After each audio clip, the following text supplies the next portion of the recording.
the NASCAR Busch Series rolls north of the border, the Circuit Gilles Villeneuve on this demanding 14-turn road course. Marcus Ambrose in search of his first career NASCAR Busch Series win.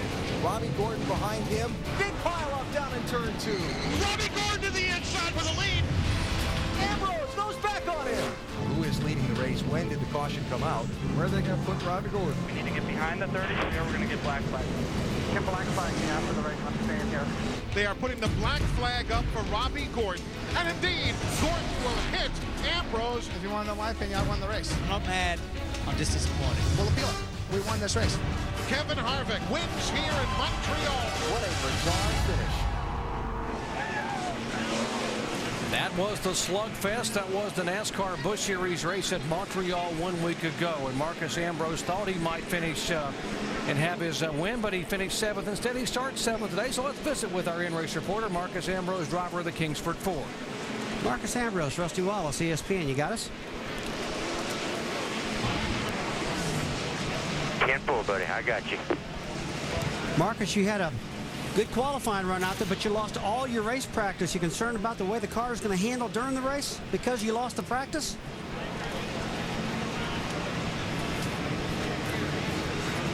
To Montreal, it's a big thumbs up from there, so I'm confident we'll have a good race day if we keep all the fenders on this thing.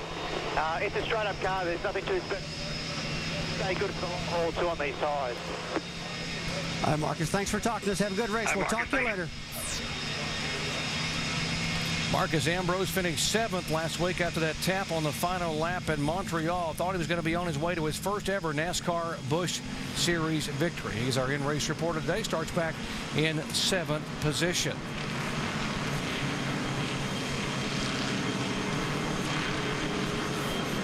Our starting grid for the 2nd year in a row, and another new track record. Kurt Busch will lead him down. He becomes the 16th different pole winner in 2007, his 2nd pole of his career, and just his 11th NASCAR Busch Series start. Juan Pablo Montoya starts outside him in row 1.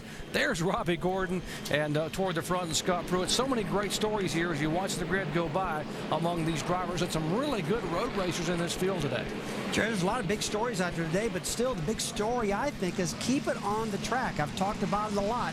I've been here a lot, and when you get off course, it can ruin a great day you had going on. And some of these guys today are going to experience that, whether they know it or not. Ron Fellows, a 3-time Busch Series winner, back in the pack. Andy Lally, the Grand Am racer from last night. You see Casey Mears making his first ever NASCAR Busch Series start on a road course.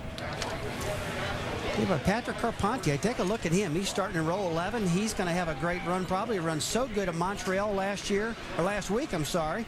They picked him up for the Busch race and the NASCAR Nextel Cup race, so he's got a big surprise going on. See Jason Leffler there in the 38 car, row 15. Mike Wallace right beside of him. Jason had a little problem in practice with his engine. They got it changed. He got out there and got a few laps in qualifying. Going to have to start working his way to the front. Kyle Krisaloff, who had the great finish, the great top 10 finish, finished 6th at Montreal a week ago. Kevin LePage is back there. Derek Cope, by the way, the former Daytona 500 winner. A lot of road racing experts toward the back of the pack. We'll watch for these guys to be able to make a move early on. And we'll be able to show you some of those moves from our 8 high-definition onboard cameras. Mike Wallace in the Geico Chevy in the 7 car will be carrying it on board, as will Matt Kenseth in the car number 17, the Aflac Ford. The 21 car of Kevin Harvick, the AutoZone Chevrolet. 39 car Kurt Busch, Penske Truck Rental Dodge, he's our pole sitter. Juan Pablo Montoya, the big red Dodge, number 42 car. Of course, we've already told you about Marcus Ambrose and David Rudeman, the Aaron's Dream Machine Toyota, the 99 car carrying an onboard camera. Hey, what's going to be really interesting to watch Marcus Ambrose today. He's a really good road racer. I'm going to try to compare him a little bit to Juan Pablo Montoya as we watch, and I can already see one big difference, Andy. Look at the size of the steering wheel. I saw that too, Rusty. As soon as that camera shot came up there, that's just a little bitty steering wheel. And most of these real road racers, I had Scott Pruitt drive my car one time at Sears Point, and he had a little bitty, he wanted a little bitty steering wheel, so I guess they can get that car aimed, and they don't have that great big bus wheel on there where they got to sling their elbows to make these tight turns. One of my favorite parts of our pre-race coverage is when we get to update some of the late-breaking stories on pit road. First of all, here's Shannon Spade. Well, Doc, Ryan Newman starts tonight's race third, right behind Penske Racing teammate Kurt Busch. Now, Newman won this race in 2005, so he certainly knows what it takes to be successful here. Now, I asked him if he thinks that the drivers who competed last week in Montreal have any advantage over the other guys here tonight. He said no. If you can set up a car, you can set up a car. If you can drive a car, you can drive a car. And he's hoping to drive that car to victory lane again tonight. Mike Massaro. Well, Shannon, earlier today I spoke with Carl Edwards crew chief Pierre Coutel, and he told me that since their crash at Kentucky back in June, his team has not felt the same. They have not been as dominant and have been consistently bitten by small, nagging problems. Another one of those nagging problems came up earlier this week. Friday, during the first practice, Edwards slipped in fluid on the racetrack and crashed his primary car. He's in a backup this afternoon, but there is reason for optimism. Coutel tells me since he started working with Edwards back in 2004, the area where Edwards has improved the most, road course racing. He's gotten smoother, more fluid, and has gone from a good road racer to a borderline great one. Jamie? Well, Mike, of the handful of road course ringers here today, Ron Fellows tops the list here at Watkins Glen. At 47 years old, he's had more starts here in a Busch car, 7, 3 of which he went to victory lane. Now, I just asked him before he got in the car about his qualifying effort. He qualified 14th, and he said that definitely wasn't what they were looking for. But he also said, if anybody knows how to get to the front, it's definitely Ron Fellows, driving for Kevin Harvick Incorporated today. Dave? Jamie, Boris said is having another fun weekend here at Watkins Glen. In fact, he gets to race both times, Saturday and Sunday. But his focus today on the Busch Series car. His sponsor, Ingersoll Rand, passing out lots of those said heads, those fake wigs that mimic Boris's afro. Today in that car, he feels pretty good about it. He was talking to his crew just before he got in after driver introductions, and he said, I thought it was great in qualifying. In fact, I'm not sure what I'd tell these guys to make the car any better. The problem was not enough speed. He will start 9th today. Didn't feel like he was as quick as the other racers, but plenty of control and plenty of handling for a guy that knows how to race a road course. Jerry? Thank you, Dave. Boris said one of 18 drivers doing double duty here racing the NASCAR Busch Series cars today. And at 1 o'clock tomorrow, we'll be in a NASCAR Nextel Cup Series car, including both guys on the front row, Kurt Busch and Juan Pablo Montoya.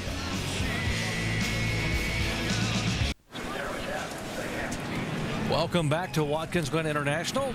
NASCAR Busch Series cars in line behind the pace car coming down for the green flag. And before we go green, let's check in and see what we should be watching for here today.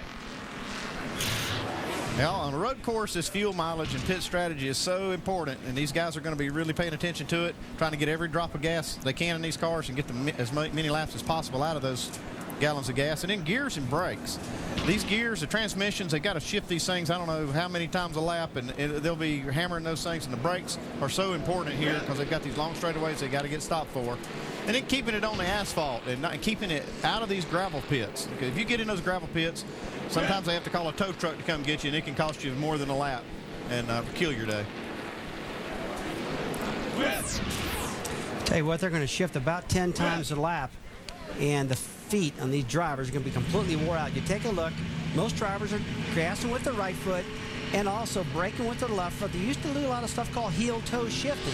A lot of that's going away right now because these specialized transmissions. Driver just to brake like he's doing right there, gas with the right foot, keep it real simple. No moving the feet all over the place like you used to. And if you see above the driver's right foot, that's a pullback. Just in case the throttle sticks, he can pull that back and unstick the throttle. So we'll show you a lot of that today. Great views from on board with Kevin Harvick. Our race today, we mentioned it is 82 laps, 200 miles on an historic 2.45 mile, 11-turn road course, Watkins Glen International. Glad to have you along for the ride. Front row, new track record for Kurt Busch. Juan Pablo Montoya trying to become the first NASCAR driver to ever win 3 races in a year on 3 different road courses. They come down for the green flag at Watkins Glen.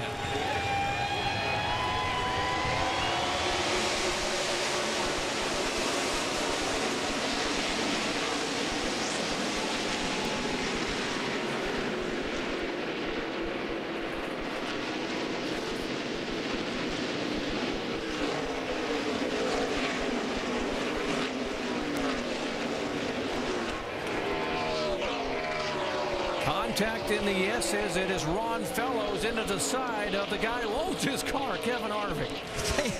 Kevin Harvick and fellows already get together and beat up Kevin Harvick's car that he owns, like you said, Jerry. Now they're going down the back straight and we into the inner loop. A lot of passing happens right here. So far, a pretty clean start here at Watkins Glen. These guys got to get down to almost single file through here. We see a few guys running side by side, but that's difficult through this inner loop. These guys getting log laps right now. Keep it on the course. We talked earlier. Don't get too aggressive. Wheel hop the car. Get it off the course right now. Kurt Busch is doing the best job of that. Short straightaway up to turn 10, 160 mile-an-hour speeds, and then they jam on the brakes and turn left there to make it back to the hard right-hander, which is turn 11. Jerry, turn 10 we're looking at right there. That's one of those corners that just sucks you right in that corner. I nicknamed it the vacuum cleaner turn when I was driving the cars because you would get that corner so fast and you just couldn't slow down. And a lot of drivers will go off there in today's race. This is another tricky corner, getting down into turn 1. They're heavy on the brakes, trying to turn the car right, trying not to lock up that right front wheel or lock up the rear wheels and spin the car. And as this race goes on, Andy, what they're going to do is start adjusting on his brakes. These drivers can adjust them from inside the car. They'll be working on the balance front and rear. But look for that to happen a little bit later on in the run when the brakes get warmer and the fuel load burns off. It does. That brake balance changes as the race goes on, and the brakes get hotter, like you said, and whenever that weight distribution changes, they have to have a way to adjust for it. But I'm a little surprised, Jerry, that Kurt Busch is pulling away from Juan Pablo Montoya that much. I really thought that Montoya maybe be right on his bumper because he's won these races, 2 races now on the road courses in Finian, Mexico City. But he could be playing a smart race right here, and it's just going to be a strategy race at the end. And they just wanted log laps, maybe not burn the brakes up. He's probably thinking of a lot of things that are going to get him to the end of the race. And these first few laps are not all that important. Juan Montoya understands what you said a moment ago at the beginning of our show. You can't win this race on the early laps, but you can lose it if you overdrive the car and end up in the gravel pit or somewhere else. Being very patient. Obviously, he had to be patient when he won at Infineon in an Nextel Cup car. He started back in 32nd position. Take a look at Scott Pruitt right now. He's running down Ryan Newman. Pruitt's always been good on these road courses. We saw him Montreal. We saw him everywhere. Look at Max Pappas, the left front tire. Something wrong there. Wheel hopping. Yellow is out. Yellow is out. And yellow being shown for the first time today. You heard it. Motor, Max. The motor mark. Looks like the bottom end of the engine came loose. That engine was shaking so bad it had the left front tire shaking on that car. I think what happened was it got oil on those front wheels, and it made this started setting up a kind of a shimmy. He was trying to just gain control of the car. Probably lucky not to wreck it and get in that oil. You see it leaking out of the bottom of the car. One of the problems that you have at a road course, that's oil and water coming out, is that it's hard to keep the oil at the pickup in the tanks because you're going right and left and you're slinging this oil back and forth. And some guys have a hard time managing that and keeping enough oil to the motor. Max Pappas making only his 4th Busch year restart. Here's what happened a moment ago as the car just starts billowing smoke there on the front straightaway. And Jerry, that's the area off at turn 11 where you're in 2nd gear. You got the motor up to peak RPMs before you bring it into 3rd gear. And it appears before he got it into 3rd gear, at those high RPMs, it blew up. Pappas coming off of an impressive 3rd place finish last week at Montreal in the same NASCAR Busch Series car owned by Jane Finch, but he calls it an early day here at Watkins Glen. You know the day. Well.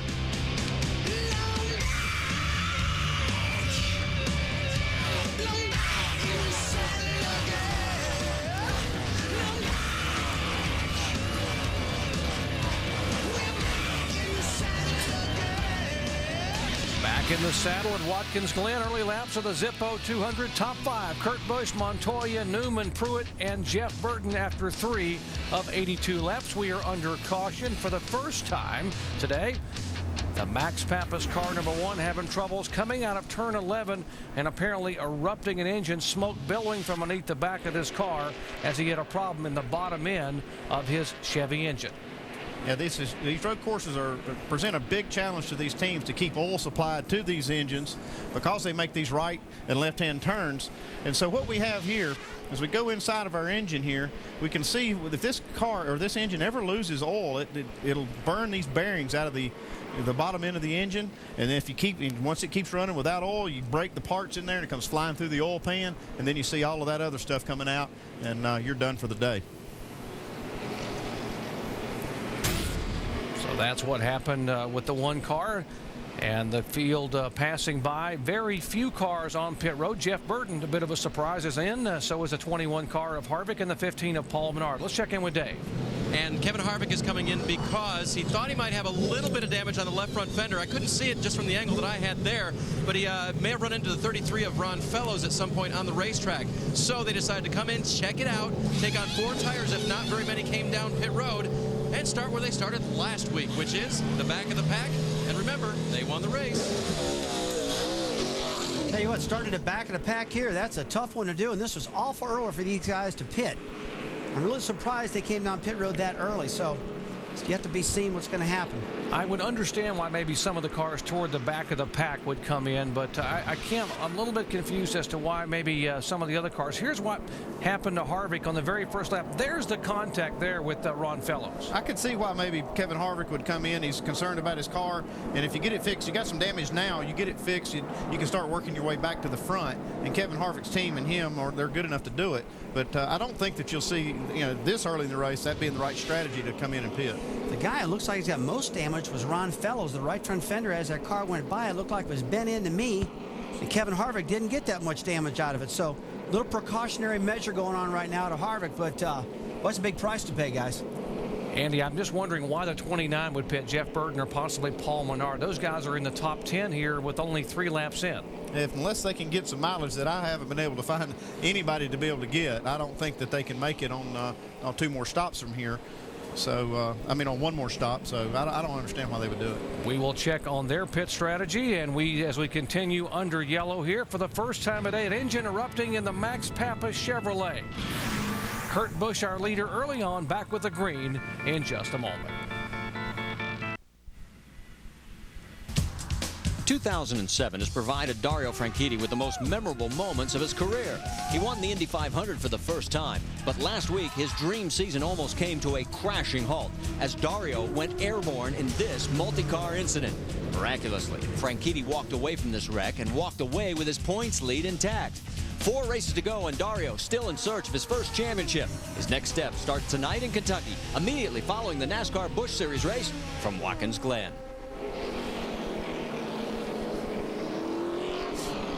We have a huge weekend of racing for you. Of course, following our coverage here, the NASCAR Busch Series later tonight, Indy Racing League action from Kentucky. Scott Dixon, Dario Franchitti, those guys battling for that points title and for a win. And of course, back here tomorrow, 1 o'clock Eastern time, live flag-to-flag coverage of the NASCAR Nextel Cup event. This aerial coverage from high above historic Watkins Glen International, courtesy of our friends at Goodyear, the official tire of NASCAR, helping NASCAR drivers get to the finish line for the past 25 years. The 9 car of Boris Said is an aggressive road racer, but I think he's a little upset because of some of the aggressiveness of some of the other drivers here in the early laps. Let's listen in. The chump, if he touches me, I'll wreck him so hard he'll wish he forget it. He won't even be racing tomorrow. And some of these Cup guys, you're prima donnas. Oh, Kevin Harvick, pull over. I think that's pretty much what he was assuming, to be honest with you. He looks like he's definitely upset with Kevin Harvick, that's for sure. Evidently, Harvick and him got together and roughed each other up a little bit. And Boris was upset yesterday. He's more upset today. Dave? Well, Rusty, Kevin's going to have to work his way by a lot of cars now and potentially take care of those fenders very well. Did you see any damage on the left front there, Shane, when Kevin came down pit road? It was pretty small. I'm pretty sure they gave it a tug and got it out there. And, we're just inside our fuel window, so we figured we'd get it done with. And, there's pros and cons of pitting under caution like that. We would have liked to have done it under green and got out in clean air and just kind of rode and took care of our stuff for a little bit. But, we were inside that number, so we had to do it. Now, Andy Petrie's calculator has been going crazy trying to figure out, you guys are going to make this on 1 more stop? Yeah, 10-4.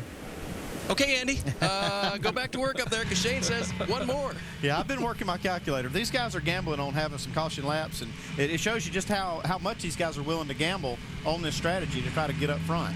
And if it pays off and they can only have to make one more pit stop, they're going to wind up front because these other guys are going to have to pit more often, and they're going to be out there. So add to that list the fact that his teammate Jeff Burton came on the pit road, as did the 15 car of Paul Menard, the 35 of Bobby Hamilton, David Gilliland, and others. So about a half a dozen cars have pitted, and they're going to be gambling the same way on fuel strategy. Yeah, and they're not racing for points or anything, so why not? They're just here to win. Just take a gamble, see what happens.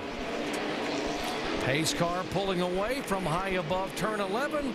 Kurt Busch will lead him back down to the green flag.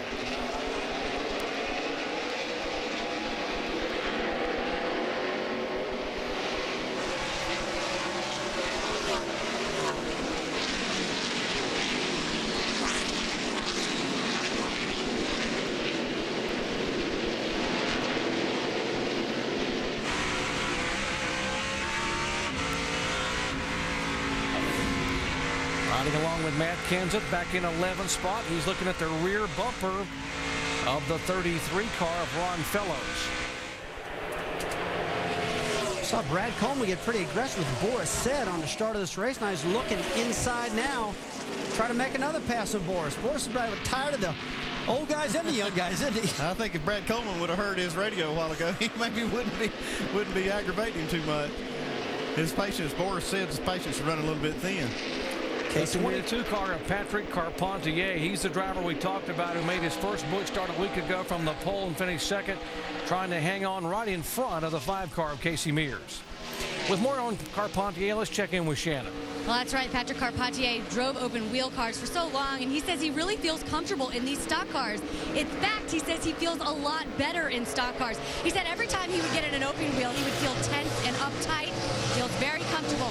Right now, he says the car is a little tight, and he does have a little bumper damage. The team is telling me from that accident with Max Pathurst. Guys?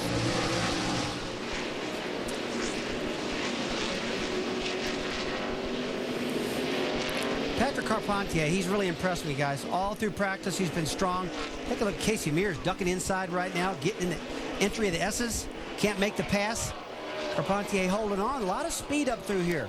These drivers are going to grab high gear about right here, about 150 miles an hour when they pull it into gear. Andy, they're going to accelerate down about 170 going at the inner loop. Yeah, they're going pretty fast in these cars, but you heard him say that he felt comfortable getting in these cars. I think it's because these cars may be a lot safer than these open-wheel cars. Even though these cars do go 170, 200 miles an hour, they are safe, very safe race cars, maybe safer than these open-wheel cars. Kurt Busch going by, Juan Pablo Montoya, then comes Ryan Newman, and the 4th car there, the 55 right here, is Robbie Gordon, who just was able to slide by on the inside of the 41 of Scott Pruitt. And I got to believe after what happened last week at Montreal, Robbie Gordon is on a mission. Oh, he is on a mission. He wants to make up some ground. Everybody knows he's one of the best road racers in the country. And you can see he's got his own car out here he's running right now. Out of the left-hand side of the screen, we just saw the 18 car Brad Coleman come down. He's in his fuel window now. He's going for fuel mileage. 35 miles an hour. Coleman coming in awfully early, Dave. A lonely feeling for young Brad Coleman. He had moved his way up into 9th position after starting just a few spots back from that. Had made some aggressive passes, as you guys noted. Remember, his background was road racing for many years of his young life until he got to this point, and now, of course, he does ovals and road courses. No chassis changes or air pressure adjustments to the 18, just 4 fresh tires and really, really full of fuel. Guys, right now, I would expect pit road to get lit up pretty. He killed the motor. She's relit now. He's off again. I was about to say they need to start hitting pit road right now, because the later you pit, that's just going to put you behind one more position. They're in their window. They got enough fuel to do it now. Bobby Gordon going by, the 41 of Pruitt and the 20 of Denny Hamlin starting to mix it up a little bit. That is for position. That'd be for the 5th spot. Andy, these guys have got to gamble that the cautions are going to come out. They're going to gain some more fuel mileage, because if they think this thing's going to go green the whole time, it just doesn't happen. Right, and we see these guys pitting, and you see Brad Coleman just come down pit road. Well, he's just going to vanish out of the sight for a while, and all of a sudden later on we're going to say, well, where did he come from? Well, where he came from was making these kind of pit stops early, and then he shows back up later. Speaking of making early pit stops, Dave, the 17 car headed your way. Drew Blickensturfer, the crew chief, has called for this pit stop. Matt giving up the 10th position, and the blue and orange 17 will come in, fuel only. tires staying on the race car. Edging, don't get out of your pit there, Matt. You still got equipment attached there. And Kenseth is gone. I think that's a better play right there, just getting fuel, because they only have 9 laps on these tires. And Brad Coleman came in and got 4 tires and installed the car, so he spent a lot of extra time in the pits, and he probably didn't need to, being as he only needed a few gallons of fuel. You know, there's a couple of different thought processes on fuel and the distance you're going to run. We know these cars can run 35 laps in fuel. A lot of them think, well, we're going to run 35 laps, we're going to keep our car clean, keep it up front, and work on this fuel mileage thing later. But that's a pretty aggressive statement to try to do it that way. That can get you in trouble. Well, it just won't work anymore. That's what people used to think was a strategy, and it just doesn't work anymore. Too many people have, now know the strategy. See Robbie Gordon, he's ducking down pit road. He's inside his fuel window. Here comes Robbie Gordon coming down pit road right now. He heard us talking, I guess. Lap 10, he's in. Robbie Gordon understands what has to happen on the road course. It's all about making sure you pit under your own strategy and you race your own race. Robbie Gordon at 35 miles an hour trying to get another win here at Watkins Glen. He won it in Cup back in 2003. Headed down toward you, Jamie, as Kurt Busch continues to sail on the racetrack. Well, Doc, Robbie Gordon, this was not a scheduled pit stop. He just came on the radio just a lap ago and said he has a problem with his shifter. The team's looking at each other trying to figure out what he means by he has a problem. They're going to check that out right now. They're talking to their driver as they make their way around his car. No scheduled changes at this point. He's just concerned about being able to shift. Obviously wants to get redemption, looking for his first win in the Busch Series since 2004. It's a clean pit stop, and Robbie Gordon's off and away. Jamie, I'll tell you what, he didn't do anything on the shifter. He just put 4 tires on that car and gassed it up. So it's yet to be seen how that's going to turn out for him. They might have had second thoughts about what they were going to do there. But a little bit of concern with Robbie Gordon, but it was scheduled, and this, I thought, was the right thing to do for him. Andy, if you're the crew chief on the other cars, I started to say, when did you call them in? And I guess Ryan Newman answered that question. Shannon? Yeah, well, Ryan Newman won this race in 2005. He says his car is tight in 9 all the way around and loose in 11. They're going to go 2 rounds up on that track bar, 4 tires, and fuel, guys.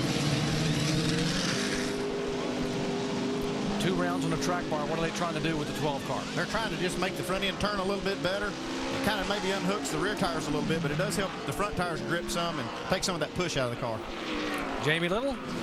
And Bobby Labonte pulls into his pit box in the 77 for the 12th time for Kevin Harvick Incorporated. Not saying a whole lot. This definitely is a scheduled pit stop, and he's down and away. You've seen we've had about a dozen or so cars already pit, and you got Kurt Busch and Montoya out here running out front of these guys. Here's the danger. If the caution comes out right now, then these guys are inside their window. They'll have to come in under caution. These other guys are just going to move right ahead of them, and they'll find themselves in 12th, 14th place. Yeah, it's pretty hard to understand some of the thinking on some of these guys. I do know you need to be in position with 20 to go at least. With 20 laps left in this race, you can't be thinking about coming down pit road. You'll never get back to the front. What about Marcus Ambrose, who came so close a week ago? You see him slowing down. That's the commitment cone. 3850, 3850. Spotter telling Marcus Ambrose or Ernie Cope, the crew chief, reminding them of what the RPMs have to be able to run 35 miles an hour. It must seem like an eternity going down pit road. Oh, 35 miles an hour feels like you're crawling here. You see Denny Hamlin in front of him doing the same thing. Let's watch this stop, guys. Ambrose is in now, guys, and he will take on those 4 tires. He did report the car was just a little bit tight at the beginning of the event. They are not going to make any significant chassis adjustments right now for Marcos. And as the crew cam goes along, Wes Black running around, making sure that the jam is in place, and Marcos is gone. Meanwhile, on pit road as well, the 9 of Boris said. They asked Boris if he wanted any changes to the race car, and he said no, just more horsepower. Again, feeling like he's being pulled down the straightaways, not able to keep up with some of the faster cars. I think all drivers want more horsepower. Yeah, never got enough horsepower. Never got enough power. Give me more power, you know? Nothing controls the speed of a race car like the engine. A lot of people used to tell me, hey, you get too much horsepower, you'll spin the tires. I said, give me all you got. Now adjust it with my right foot, okay? Don't worry about it. Here come the leaders down pit road. The 39 of Kurt Busch and the 42 Montoya is in. Mike? And Brian Paddock came over to the radio to Juan Pablo Montoya just before this stop, asking him about his tires. How are they? He said, I don't know. I just drive the car. It's your call. The election, as you can see, no tires, just fuel. Jamie. And Kurt Busch in the 39 pulls into his pit box, started on the pole. You see him reaching over to get a water bottle. He started the race without a water bottle. No adjustments intended. And one man goes down. Both are from the Cup side. Roy McCauley back in action, calling the shots from the pit box. Good to see him back. A little bit slower than anticipated, but Kurt Busch is out and away. Dave. Jamie Stephen Light feeling good about his race car right now. 4 tires, no changes to that car. Just fresh rubber and full of fuel. Little slow on the right front, and now Stephen heads down pit road, 35 miles per hour. This is going to be a good comparison to see how these tires are going to work, because we had those 2 front runners running 1 and 2 with Juan Montoya just taking fuel and Kurt Busch taking tires. We'll see how that plays out here as they run to the next fuel stop. 13 laps isn't a long way on tires, especially at a track like this where it really doesn't tear the tires up, Andy, not much at all. Let's take a look at the 39 car here. Kurt Busch, now crew member trying to get over there and get back around to the inside. He stumbles and falls to try to change that right front tire. These guys are doing pit stops backwards. They don't do, it's not normal for them, because on this oval, on a road course, it's the opposite of an oval, and they got to go around here, and a lot of things are not routine for them. So, you know, that's one thing, just kind of bit them. You're not used to having to pull that hose in that direction, and tripped on it there. Leader pit stops have taken place. Cycling back, Ron Fellows being shown at the top of the leaderboard right now.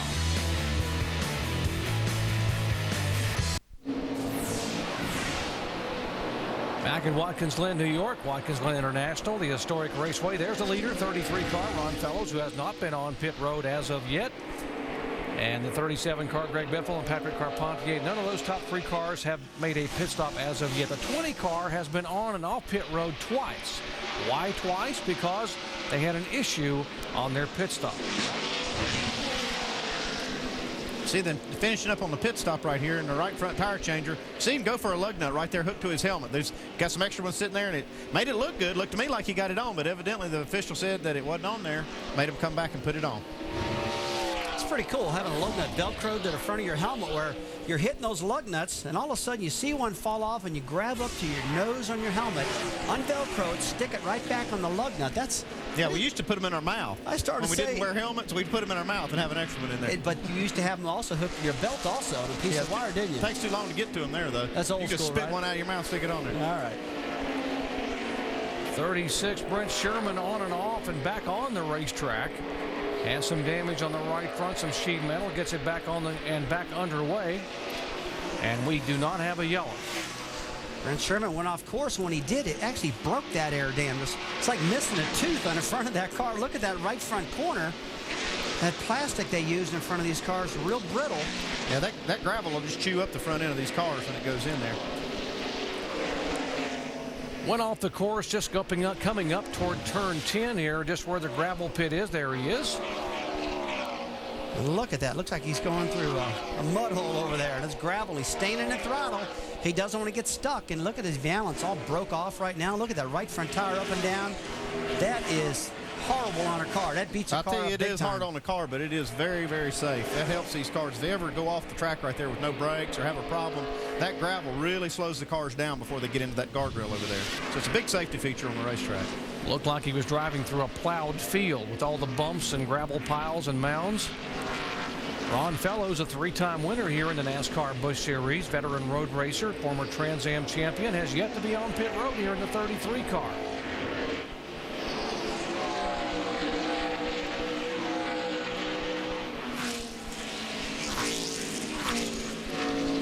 We commented earlier in the day that if you have a problem with the inner loop, here's the 16 car of Todd Cleaver. You have to come to a complete stop and then take off again. They have a NASCAR official there that will allow you to go on, and you will not be black flagged if you missed making that loop, and that costs you about 4 to 7 seconds. If you were black flagged and had to come on the pit road, it would probably cost you a good 30 seconds. Well, Jerry, with that situation right there, it looks like he lost about 4 to 7 spots also, because as soon as he went off, they run his bumper, they start shooting past him like crazy. So it's the rule. You got to come to a stop, and that's the penalty when you drive in too deep. Second place car, Greg Biffle on pit road in front of you, Mike. Very happy with the way his car's handling. No adjustments, just 4 tires and fuel. One little problem, though, they've experienced here in this first run, a little bit of odorous smoke. That's the way Greg described it. Inside the cockpit, they're monitoring that. They think it may come from the oil reservoir.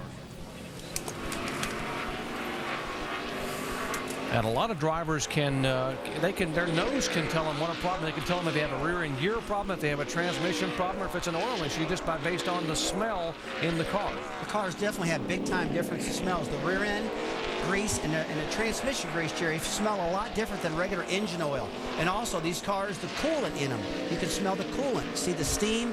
So a driver's got a pretty good knack for what's going on. He can report back to his crew chief what's happening out there. Ron Fellows still leading here as he flashes by the front straightaway. One guy that's got a great view of what happens on pit road as the cars come by. And also the front straightaway is the voice of the fan, the big fellow, Brad Doherty. Rusty, on an oval track, you obviously can concentrate on the corners because you got 1, 2, 3, and 4. But on a road course, are you trying to concentrate on just certain corners, or are you aware of every corner that you go through the race car? Brad, that's a great question. On a road course, as we watch a 22 car make their pit stop of Patrick Carpentier, as a driver, I'm taking a look at my entry into turn 1 here at Watkins Glen because I know I can make passes there. I know I really can't make any passes through the S's. The next one I'm focusing on is the inner loop right there. And the ones I'm very cautious of is like turn 10 where the action's been happening today. So absolutely right, Brad. On a road course, it's different than an oval. You've got to have a good handle of car in all the corners there. Here, you're focusing on other corners that are more important than others. Carpentier making his stop, and that means the only car that has not been on and off pit road is Ron Fellows in the 33. And there comes Fellows. 98 car looping around. Gets it righted. Headed back in the right direction. That's Alex Garcia. Latin American road racer making his 3rd start of the year. See Patrick Carpentier just coming back on the track right there. The one problem Ron Fellows is in danger of right here is if the caution would happen to come out, he would have to pit under caution and go back to 35th. 59 of Marcus Ambrose has some contact with Garcia. That's why Garcia went around. That's down in turn 1. You know, I wouldn't doubt it if Marcus Ambrose got in deep. Let's watch this now. Marcus is in about as deep as he can right now. Can't get out of the throttle because he's carrying so much speed, and he gets in the back of Alex Garcia. That's a racing accident, and you got to blame that one on Marcus for just getting in the corner too deep, guys. Hey, just a little too aggressive getting in the corner there and got in the back of the 98. Marcus Ambrose being shown now back in the 14th position following his first scheduled pit stop of the day, moving his way back toward the top 10. And apparently Ron Fellows has decided he's going to stay out there and try to stretch it out. If the caution comes out, he could be in serious trouble. Ron Fellows, the veteran road racer, our leader here at Watkins Glen.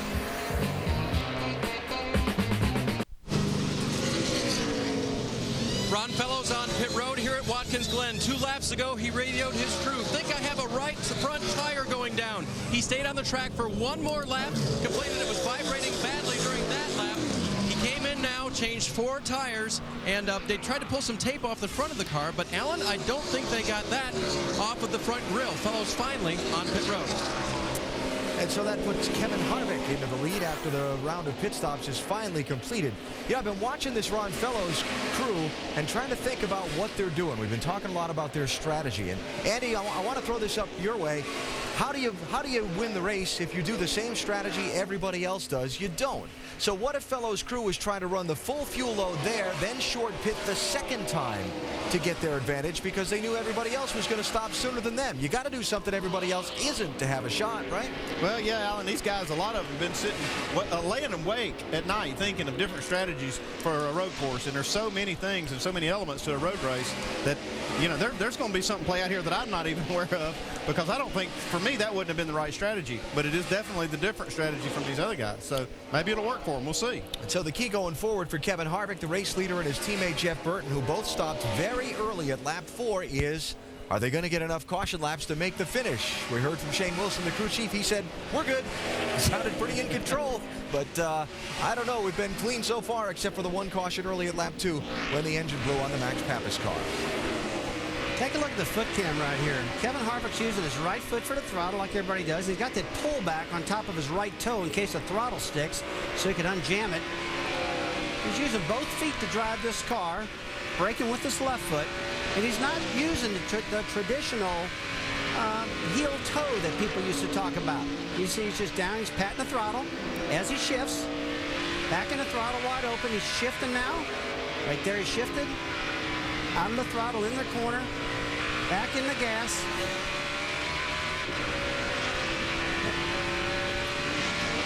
And you notice no clutch usage at all here. These guys do not need to be able to use a clutch at all with this transmission. These transmissions are so bulletproof, and they've got these dogs in them where they don't have a standard type synchronizer where when they shift these things, it just jams right into gear. It falls right in there, and these guys can just pop that throttle, hit that gear, and keep going. Tell you what, Andy, I used to do it both ways. I used to use heel and toe when I was first learning. I used to run the old Borg-Warner T10 transmissions where you couldn't just pull it in gear. You had to do the traditional heel toe. That's how all these drivers have been taught. But the innovation of these new transmissions have made it so you can shift these cars so much faster, and they're so bulletproof. You know, it's just a fun way to shift it. And you can actually maneuver the car a lot like that. You can throw the car back and forth and really maneuver the car and make it handle different by the way you shift it. Yeah, I love watching this shot. This is my favorite shot of these in-cars because you can learn so much about the style of driving these guys have. I wish I could have had that for Earnhardt when I was his crew chief so I could figure out what he was doing. It would have helped me tune the car and do things that would help him. You were typically, Rusty, a right foot braker. So, I mean, would you, if you were still driving today, would you consider with the new transmissions, instead of trying to become more of a left foot braker and not do as much heel and toe? No, actually, Jerry, believe it or not, I would say a long time ago I was a right foot braker, but my whole NASCAR Next to Cup career was a left foot braker. That's the way I was taught to do it for speed, and now these transmissions, the way they are, it fits that style. Kevin Harvick is our leader. You've been watching his footwork and his handiwork with the steering wheel. And in second position right behind him is the 29 of Jeff Burton. These two guys pitted under that caution at lap 4, and that's why you see them out front now, because they made their pit stop under caution. The other guys made them under green. And Paul Menard was also on pit road under that caution. So these guys have wound up front. Now, and this strategy is going to pay off big for them if they can make it on one more pit stop. The only problem with this is they put themselves right at the very edge of their fuel window, and maybe some are just outside that edge looking for some cautions to add to it so they can make it to the end. But hey, they're here to gamble to win, and now you see Juan Montoya catching these guys after making his green flag pit stop. That just shows you how fast this car is. Juan Pablo Montoya has won in Mexico City. He has won at Infineon. It used to be called Sears Point Raceway. But what about winning an historic Watkins Glen International Raceway? Winning at the Glen would be huge because people say it will make history in NASCAR because they only drive 3 road courses in a year. But, I'm more focused about just getting the job done than the history. I think it's always been that way. It'd be great if we win, but I don't think it'd be great if we win here because it will make history. It's because it would be cool to win again. The history he's talking about would become the first NASCAR driver to win 3 road course races on 3 distinctly different tracks in NASCAR's major series in the same year. Mike?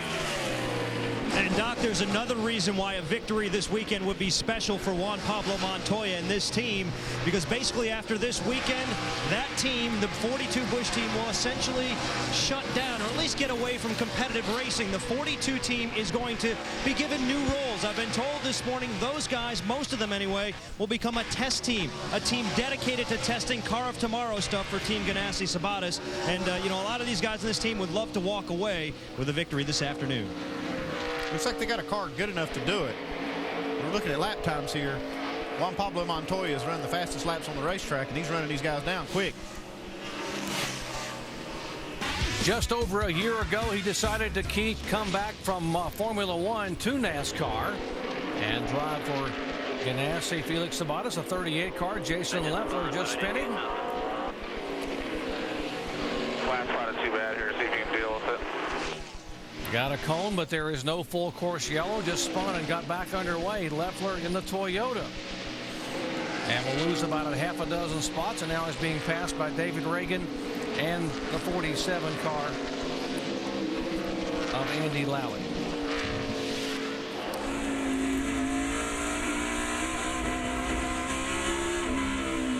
Leffler just exited the inner loop. Watch him, stay down. On the exit, got way too high. They just flat lost it right there. So easy to overdrive a car on the road course, isn't it, Rusty? Oh, it's really easy to overdrive it. When you hit the ripple strips, Andy, it kicks the tires up in front of the car. Now, in that particular instance, he was making a right-hand turn. He got the right front corner up in the air, de-wedged the car, and it spun out. On pit road, Leffler, who had an engine change after losing an engine after 2 laps of practice yesterday. Shannon, he comes in for 4 fresh tires. That's right, Doc. 4 tires and fuel for Jason Leffler. He made history a couple weeks ago when he earned Toyota their first win in a stock car. He was actually looking forward to getting here today, running back-to-back road races. Right now, just struggling a little, guys.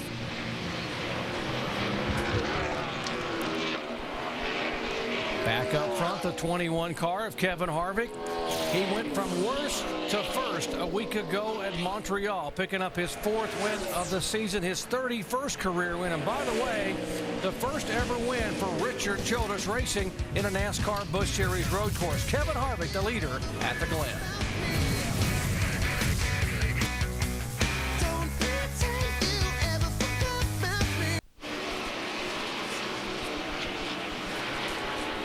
Don't forget, we have NASCAR Nextel Cup Series action tomorrow. Here we are flag to flag beginning at 1 o'clock Eastern time. Kevin Harvick won it a year ago. Tony Stewart has won 3 of the last 5. And don't leave out Juan Pablo Montoya, who won the only other road race for NASCAR Nextel Cup this year at Infineon Raceway back in June. His very first Cup win. Action begins at 1 o'clock Eastern time. Kevin Harvick is our leader, who pitted on lap 4, trying to play a little bit of fuel strategy, and the second place car has some damage, guys. Yeah, the 29 car, Jeff Burton, has got the left front fender really tore up on that car, trying to get around a car. It looks like it was the, we're still trying to get a good idea who it was he got into, but it really can open her, that left front fender, but it doesn't seem to be hurting the performance of the car. Now, it looks stable, too. It kind of looks bad. It's pulled out there, but it's not flapping. Doesn't look like it's rubbing. Doesn't look like a real problem other than just cosmetics. But just not like Jeff Burton to be rubbing on anybody. I'm kind of wondering how that happened. How about it, Jamie? Well, what they're hearing right now, the crew is trying to figure it out like we are, but they believe Jeff Burton came over the radio and said it was a lapped car, and they're thinking it could have been David Rudiman in the 99. He said whoever it was shouldn't have been driving like that if they were a lap down. So the team watching now, pulling out the baseball bat. They're anticipating on the next stop. Of course, they're going to go to work and try to repair that damage. Well, these leaders are in some lap traffic now, and that's one of the, you see Jeff Burton working Stephen Wallace right here. Well, the left front fender of the 29 car, I don't think it's going to be an issue. And on their next pit stop, they can use this material called Bear Bond, and they can pull that fender back in position and tape it down. And the whole nose of the car is sealed off pretty good to the ground, so the handling shouldn't really be affected. We see Paul Menard, Juan Pablo Montoya closing up on Jeff Burton here. Now, Juan Pablo Montoya has been flying, so it's not strange to see him there, but looks like Paul Menard ran Jeff Burton down, so he may have slowed down just a little bit. Again, this is 2nd, 3rd, and 4th position. Talking about Jeff Burton in 2nd, Paul Menard in 3rd, and Juan Pablo Montoya, who you're riding along with in 4th places. They've gone by the lap car of Stephen Wallace. In the inner loop here, Stephen Wallace cut off a little bit of it there. Gained a little speed right there. Should have a good lap. Try that groove and see how it works. Yeah, that works. We'll keep doing it, right? He's learning. He's learning. He's got a good-looking car out there today. They've made a bad choice on when to pit. They pitted awful late, got himself out of sequence. That's for sure. Well, Jeff Burton normally is a pretty poised and composed driver, but he is not a happy camper inside that Chevrolet right now. Let's listen into the radio.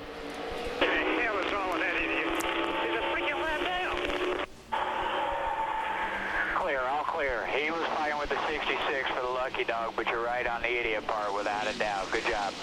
God, how much room you gonna give a guy? I guess I'm stupid for going in there with him, but you would think when you're beside a guy, it'd give you the spot. Don't sweat it, bud. Don't sweat it. We'll be fine.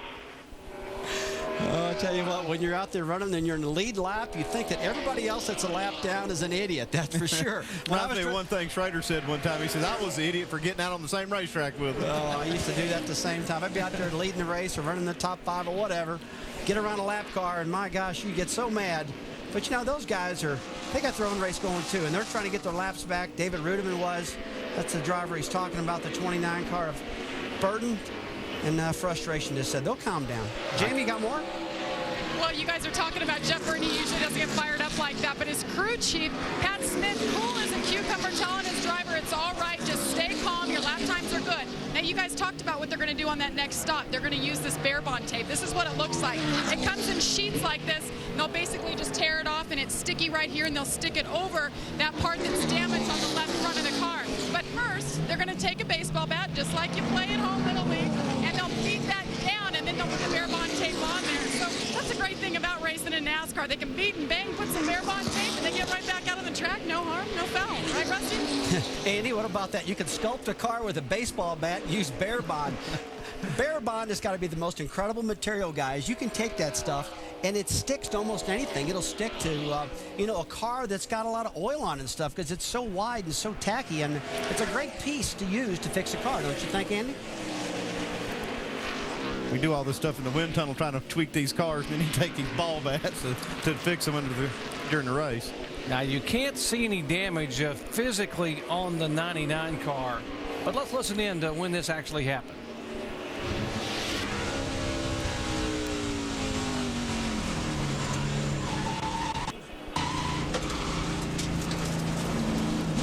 Yeah, it looks like maybe the 29 car got inside of him, and he maybe didn't see him. You know, the good thing about, if there's anything that comes good out of this with David Rudiman here getting turned a little bit, is that if it wasn't a veteran like Jeff Burton, he'd probably got turned completely around. Burton was able to slow that car down and keep it under control and tore his left front fender up in the process. But so far, they're both all right. And on the next pit stop, someone gets to be Barry Bonds in that pit. They get, instead of swinging for the fences, they get to swing for the fenders. Yeah, that's what I was talking about. We take all these things. Yeah, you can see where they're right there on the back bumper where they got together. And not a lot of contact, just enough to rip that fender. Back to that baseball bat, we sit there and we tweak these cars. NASCAR's got these little gauges. They check all these templates to the millimeter, and then they go out here and take a ball bat, beat them in place, stick some Bear Bond on. Everything's just good. NASCAR's really got the rules under control, that's for sure. But, you alluded on one thing. They go through the template room here, and everything's got to be within just like a 1/16 of an inch. It's got to be so tiny and perfect. These drivers go... And trouble on the racetrack indeed. The 66 car for Stephen Wallace has come into contact with a guardrail, and that will pull out the full course caution for the second time today. That's not what I wanted to see, that's for sure. Road course racing this week hasn't been fun for Stephen. Just out of the groove here. There's nowhere to go right here. It's almost like running in an alley with these guardrails on both sides. And he just got into the entry of the S's and got too high, tried to make too late of an entry, it appears, and got out in the gray. All right, guys. Good to hear. He was racing hard for the lucky dog. Well, Kurt Busch just able to get by as he came right across the racetrack in front of the former pole sitter.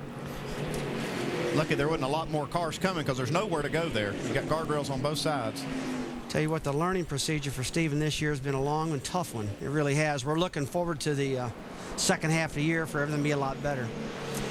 The lucky dog will be Bobby Hamilton Jr. in the 35 car. He's the first car a lap down, and he'll be able to get back on the lead lap with a free pass. Maybe even luckier than Bobby Hamilton Jr. are some of these guys who pitted on lap 4 and were needing some yellow flag laps to get better fuel mileage, like Kevin Harvick and Jeff Burton. Yeah, these guys are glad to see a full course yellow come out so they can slow these cars down. They'll get about twice the fuel mileage running under caution that they will under green. And so they'll just take these cars, stick them in high gear, low RPMs, and just enough throttle to keep up with that pace car. And you think the caution comes out, you'll see everybody on pit road. And here we are, 44 laps to go, and I don't think anybody can do that. So I don't think we'll see any of the leaders pitting under this caution. You may see some of the back markers that are on the tail end of the lead lap come in, but I don't think you'll see these leaders coming in here. Stephen Wallace getting his Dodge refired and headed back in the right direction. Has some damage on the left front. He will come on the pit road. Big news on this team is you've got a new crew chief and some folks starting at Michigan next week. Yeah, I believe that's really going to help us build some more consistency with the team and help this youngster learn quicker. He's definitely fast. Everybody talks about that, the speed. He's got the talent. Maybe they can borrow that ball bat and fix that fender there. They're going to need it for that left front fender, that's for sure, because it's really bent in. But the rest of the car looks like it's in pretty good shape. I believe they'll be able to continue, get back out there and get some points. As this action continues on the 66, let's check in with Shannon, who's standing by in the 41 pits. Well, Doc, Scott Pruitt qualified 5th for this race. It's his 3rd race of the season. Right now, he's having problems with his brakes. He said that they're overheating and the pedal's actually touching the ground. So when they bring that car down pit road, they're going to pull some tape off those brake dusts and help him out a little bit, help those brakes. Doc, I tell you that Scott Pruitt, the DP cars, the Daytona prototype cars that they run, they've got such big brakes in those cars and they stop so good. He's the type of guy who can get really deep in the corner and use a lot of brakes. These cars, they can't. And I tell you, Tim Brewer's probably got a good explanation of that down there in our Dish Tech Center. Tim? Tell you what, Rusty, as you well know, you've got the piston area here that the fluid sets behind. Anytime you overheat the fluid, it boils the fluid right in behind this piston and makes that brake pedal real spongy, Rusty. You can elaborate on that a little bit more there. Well, whenever you get the brakes hot, whenever you get that fluid boiling, Andy, you know as well as I do, you've got to cool them down somehow. So this caution is probably going to help Pruitt. Yeah, it's the only thing is he's running 7th. And if he comes down pit road to work on this, he's going to really give up a lot of spots because we've got about 23 cars on the lead lap. For more information on brakes, you can log on to ESPN.com, search word Autotech. Well, under caution for the 2nd time today, this caution coming out on lap 37, and we are expecting that we will see pit stops as most of the crews have their pit boards out and are awaiting the leaders. There is the Holiday Inn crew for Jeff Burton. We know that Kevin Harvick's crew will be waiting, as will Juan Pablo Montoya's crew. As they head down at 35 miles an hour, we go down to Mike Massaro. And, Doc, it'll be interesting to see if Juan Pablo Montoya can go the distance from here. Their original plan was to come in on lap 47. They're about 10 laps earlier than planned. The instructions from Brian Patty to Juan Pablo Montoya, make sure you stop early in your box because David Gilliland's going to stop in front of him. A clean stop for Juan Pablo, 4 tires. Dave? Kevin Harvick will take 4 tires as well, get a drink of water handed to him. Just a little air pressure out of both rear tires, looking for a little more grip. Jamie? And Jeff Burton in his pit box, his crew working on that left front fender. The damage is actually a little more extensive than our cameras can show. They're going to do 4 tires. Jeff came over the radio and said that the car actually got better as they went on. It got a little tight, though, because of that fender damage. They put some tape on there, and he's in and out. Guys? That's a lot of cars pitting that I didn't think would pit. See, Kurt Busch stayed out. Scott Pruitt was talking about pitting, and I think he stayed out. You heard Dave say air pressure out of both rear tires on Kevin Harvick's car. What were they trying to do? Just looking to try to hook up the rear tires a little more, looking for grip. Juan Pablo Montoya had a good pit stop, but did he have an issue leaving pit? Let's see if there was a tire that rolled out he may have tagged. Yeah, there's a tire right in front of him. Boom, right with the front air down. Yeah, it really doesn't hurt anything. He hit it, knocked it out of the way, and he didn't hit it at a high speed, so it just probably just bumped it out of the way a little bit. Let's take a look here. Yeah, see, nothing happened there. Pit stops have taken place under caution. We will come back with a green flag at Watkins Glen International in a moment.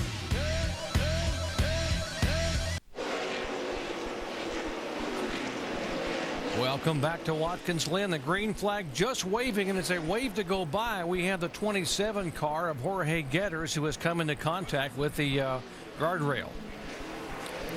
That's down in turn 2, just at the beginning of the S's.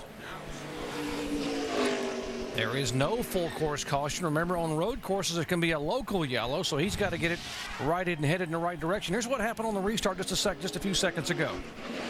It's on the outside of the track, and you think he can get it gathered back up, but he gets in that grass. It turns him around. He lost traction. Bam! Into the wall. At least it wasn't driver's side first. There's no problem right here. He's on the asphalt. He just catches that grass right there that shoots him right into David Ruderman, the 99 car. You gotta believe he was on the throttle hard when he hit that grass, and that's what turned him sideways. Car number 41 did not pit a moment ago, but Scott Pruitt is now on pit road. Shannon. Well, Scott Pruitt says the car is too tight through the middle and throughout the turn. Brad Parrott looking on. They're going to take 4 tires and fuel. Brad Parrott just told me that after this pit stop, they can make it all the way on fuel. That's a long way to go on fuel. 41 laps, Andy. You've been figuring that up, and that's not adding up. I have been burning my calculator, and those other guys pitted with about 44 laps to go, and they're going to have about probably 8 caution laps to be able to finish. So they're gambling on this thing, having a lot of cautions like it traditionally does at the end of the race. If they have them, they'll be fine. But if they don't, you're going to see a lot of guys running out of gas. Well, they are burning the calculators in the Kurt Busch pits as well. Now, when this caution came out a moment ago on lap 37, everyone was thinking about coming on the pit road and making what they thought would be the final pit stop. Kurt Busch was among those cars that was thinking of making a pit stop, but obviously they had a change of heart. Let's listen in. Stay out, stay out. There's going to be some guys that pit, but we cannot make it from here. We cannot make it from here. Stay out. There's going to be some guys ahead of you that take the gamble. 10-4? Yeah, I got to make it shorter and sweeter. You said some guys are going to pit, we're going to stay out. Well, Kurt Busch couldn't make it, and they couldn't make it on that with that many laps, so they're just going to have to stay out there till they can, and I expect to see them here in a few laps on pit road. For more information on radio communications, log on to ESPN.com, search word communications. The 41 car decided to wait a couple laps with this next caution and make this next spin and make a pit stop. And here's the bad news for Scott Pruitt. He was too fast leaving pit road. He's going to have a pass-through penalty. That's really going to hurt him here, and they can't put any fuel in if they're going to make a pass-through, so they can't get any insurance either. This is all this is going to do is hurt them, lose track position. Now, Brad Parrott had him in a position to maybe win the race with this strategy, but now the driver knows that, hey, he's made a mistake himself. Pruitt is on pit road. Here is the leader, Kurt Busch, as you saw a moment ago, who opted not to pit. He is coming through turn 10 and down through turn 11. You'll see him the right side of your screen. There he comes now, as Scott Pruitt can do nothing but motor along at 35 miles an hour. Man, look who's in second place, Marcus Ambrose. This guy we talked about, he shined last week in Montreal. A lot of controversy with Robbie Gordon. Got that number 59 Matchlight car right where he wants it right now.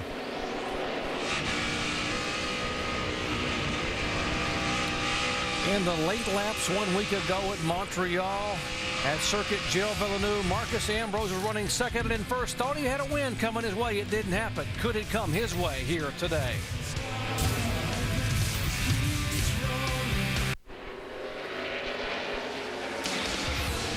Back at the Zippo 200 at the Glen, the NASCAR Busch Series, their once-a-year visit to the Watkins Glen International Road Course just past the midway point of the race, and Kurt Busch is out in front. Our aerial coverage today brought to you by Goodyear, the official tire of NASCAR, helping NASCAR drivers get to the finish line for the past 25 years. So Kurt Busch is the leader, and he is one of a group of a half dozen cars that did not pit under the last caution. A couple of them have been stopped since, but we got some different strategies going on, including Marcus Ambrose pitting here. It looks to me, Brad, like, well, we'll get back to that in a second. Let's cover the Marcus Ambrose pit stop. He is headed all the way down the pit lane. And Alan, the strategy, of course, is that this is the opening of their pit window. They believe that with some caution laps and Marco's doing a job of saving some fuel himself with that right foot, they can make it to the end. They are going to make a chassis adjustment. Car just a little not to his liking, but all the way around the car, all four corners. By golly, pack that fuel cell full of fuel. Mike. And Casey Mears making his first career start in the NASCAR Busch Series road course race. It's gone pretty well. Car very satisfying to him right now. Not calling for any major changes. 4 tires and fuel for Casey Mears. And that's what it's expected on that car. And let's go back to Alan. All right, Mike, thanks. Looks like the 2 fastest cars on the racetrack are on opposite pit strategies. Yeah, absolutely. Kurt Busch is still out leading, has not pitted. Montoya, who is extremely fast, has pitted. You can see my little pad here is worn out from all of my ciphering, trying to figure out who's going to be where. I think Montoya has the upper hand. Here in the radio from Kurt Busch's team, and Montoya is coming in now, trying to get the jump on Kurt Busch's crowd. Little twist in strategy there. Brian Patty making a call, Mike. And Alan, just moments before this pit stop, I spoke with Brian Patty to ask him how short they were on fuel. He just indicated by holding 2 fingers real close to show how close they were. A splash of fuel for Juan Pablo Montoya, and he's away.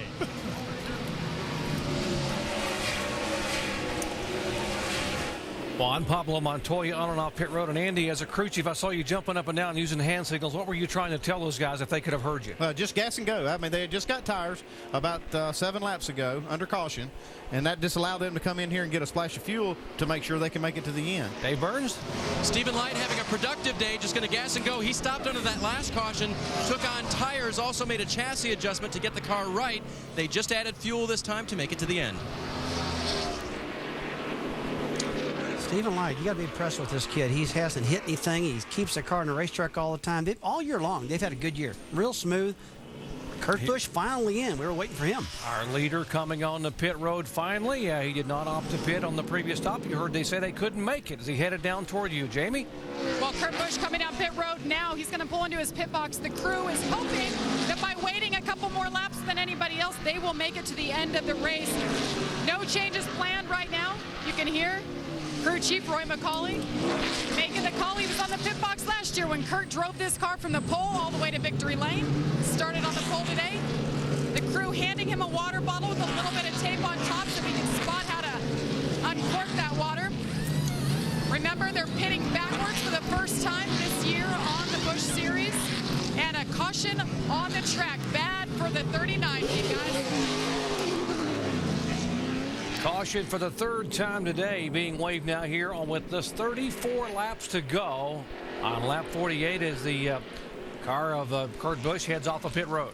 This is actually a good break for Kurt Busch because he was on pit road before the caution came out, and so he had gotten in there, got his service done, then the caution comes out, so I think he's going to be okay here. In the Nextel Cup race a year ago, he was leading and came on the pit road just as the caution came out, and because it had not completely come out yellow, he went ahead and pitted and had to go to the end of the longest line. It cost him a chance to win that race. So maybe it's about time it turned around for him. Exactly. You know, last year's pit incident, there was nothing Kurt Busch could have done either. He got trapped. Let's take a look at this last year. Just as he's coming here on pit road, you see that yellow flag and that red light popped on. That red light popped on, and he couldn't turn it back up on the racetrack, and he was in trouble after having the fastest car in the field and sitting on the pole. Yeah, he led 38 laps. This was lap 53, and see the red light came on. He went ahead and pitted, so he had to go to the end of the longest line, and he ended up being in an accident on the final lap of the race and finishing back in 19th position. But in this case, he got on pit road before the caution came out, got his service done, then the caution came out. He can catch back up with these guys. He's got 4 fresh tires, and he has got enough fuel to make it to the end. There's your lucky dog, Andy Pilgrim in the 88.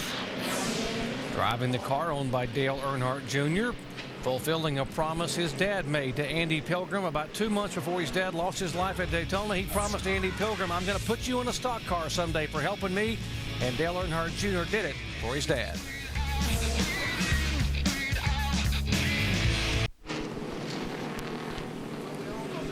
Welcome back to Watkins Glen under caution for the third time today. Coming out on lap 48, debris down between turns 1 and 2, some hose clamps and a couple of cars coming together, and some debris came out on the racetrack, bringing the yellow out. Let's go down to Shannon on pit road.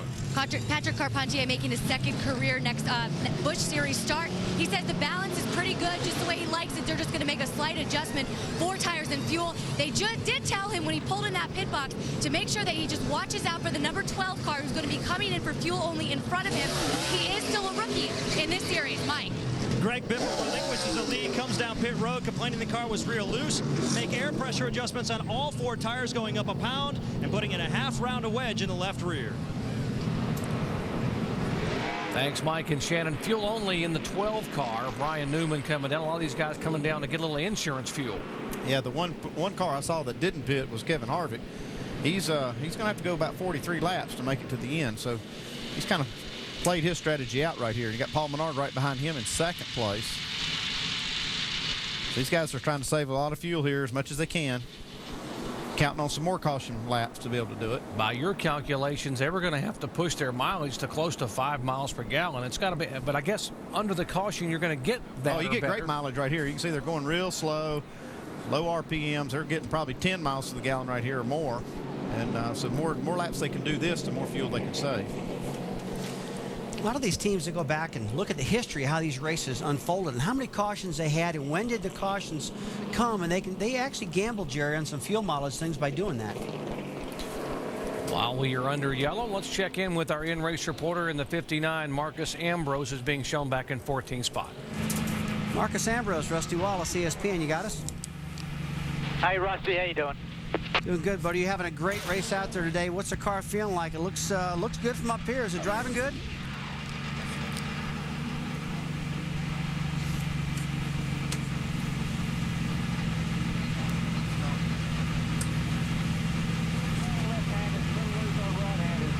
I got my hands full, but it's a good race. I think we can bring it home well inside the top 10. Okay, man. Keep it on the racetrack. Thanks for talking to us. Thanks, guys. See the end. Hey, Ernie Cope, it's Andy Petrie. You got a copy? Yeah, I got you, Andy. Hey, man, it's kind of hard to keep up with all these strategies on pit road. For us up here, it's hard to keep up with. I know it is down there. You guys have enough fuel, it looks like, maybe to make it, but what about some of these other guys? What are you guys counting on here? Yeah, we couldn't. We stretched our fuel as far as we could. There's no way we can stop when them other guys did. But we just ran our race backwards, doing our own race, and see how it shakes out. 10-4, Ernie. You guys have a good race. Thanks for talking to us. Yeah, thank you very much. Ernie Cope calling the shots for this guy. Marcus Ambrose, 2 road course titles in Australia in a supercar V8. Went to Formula One test tracks in Europe where he outran Jenson Button and some other Formula One drivers in some of the early tests. They thought he was a little too old to be a Formula One driver, so he decided to come NASCAR racing and is certainly proving his mettle as an accomplished driver both on the road courses and the oval tracks. Well, he's impressive here, that's for sure. Too old to be an F1 driver, huh? I think when you're 25, you're too old to be an F1 driver. He's just a little over 25. Well, if you're an F1 driver, you'll be really short and really skinny, don't you? Maybe that's what the deal is. Marcus is a pretty tough guy. Maybe he was just too big a guy. You know, as good a road course racer as he is, his best finish of the year was 6th at Dover, Delaware on a very difficult 1-mile oval. Let's see if he can possibly pull off that win here today. Pit stops have taken place. Kevin Harvick did not come on the pit road. The big question is, will they have enough fuel to make it all the way? They're really going to have to gamble and conserve some fuel, and the caution laps help the 21 car quite a bit. Pace car will pull away. Kevin Harvick, Paul Menard, Matt Kenseth, Bobby Labonte, and Brad Coleman, the 19-year-old, showing in 5th position as they head back to the green flag.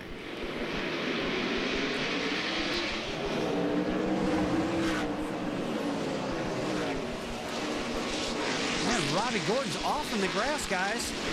I saw him laying back. He was laying back on this restart. I'm not sure exactly why. He must have been having a problem. He's done this on purpose. Ron Fellows has spun out. He must have lost a gear or something, Robbie. Can't get the car refired. Looks like it's going again now. And Fellows, that turn 1, guys, that sucks you right down in there. There is no yellow flag. Remember, when you spin on a road course, it can be a local yellow, but unless there is a danger to the other cars, they will not put out a full course yellow. Fellows is going again, and Robbie Gordon obviously had his troubles on the restart. Let's watch again. Top of your screen, watch the 55 car. It's like he had a problem of some kind, and he just got out of everybody's way. Yeah, it looks like they scattered behind him. He didn't get going, so maybe the car didn't fire or something. Jamie? Well, remember, guys, early in the race, just in the first few laps, Robbie Gordon came on the radio and said he was having a problem with his shifter. He couldn't downshift. Well, there, he completely lost it. Lost all gears. Car is done, and we will try to catch up to him as soon as he gets out. And you see Ron Fellows right there getting spun around going into turn number 1. The crew would have loved to hear an explanation from Ron, but they've been having radio troubles all day long. Here's the explanation. 3 wide going into that corner is not going to work, and Fellows takes the worst of that. He was communicating to them by hand signals. Wow, big tap right there. Fellows goes around, but it's been a long day for him not being able to talk to his crew. From Marcus Ambrose onboard camera, you see the contact. It was Burton, Montoya, and Fellows happened to be the one on the outside and had nowhere to go. Guys, the car to take a look at is Juan Pablo Montoya. They got him on the right front corner, got him on the left front corner. I think both his fenders are crashed in because of that incident. Most of this kind of started because of Robbie Gordon. It kind of jammed everybody up, and then that turn 1 funnels down, and you got to get to at least 2 wide. You can't go through there 3 wide. And looked like Ron Fellows is the one that had to pay the price. In that melee, though, a moment ago, a key moment, though, is that Kurt Busch was able to get by Juan Pablo Montoya, and that was a concern. Remember, both those cars that pitted were shown back in 12th and 13th position. Harvick is the leader, Paul Menard in second, then comes the 17th of Kenseth and Bobby Labonte. Coleman is there, and then comes Kurt Busch, the 39 car, who was able to make the pass by Montoya and Jeff Burton. He's all the way up to 6th place here. He got by a couple of cars on that deal, and he's got a fast race car. He's going for more here underneath Brad Coleman. Car's been really good under braking. He can get down into turn one really deep, make the pass. He's especially good going down the back straightaway before he gets in the inner loop also. So 12th up to 6th and still going. Now he's up to 5th place. Kurt Busch is on a roll, guys. He caught a break onto that caution. You know, you see guys on pit road and a caution come out at an oval. When that happens to you, you think you'd be in big trouble because you'd be a lap down. You make a pit stop on an oval, 9 times out of 10 you go a lap down while you're in there. With this road course being so long and lap times taken as long as they do, that you don't go down a lap when you pit. So that's why he was okay. Watch Kurt Busch now go to work on the 77 car of Bobby Labonte. Former Busch Series champion trying to hold on to the 4th position.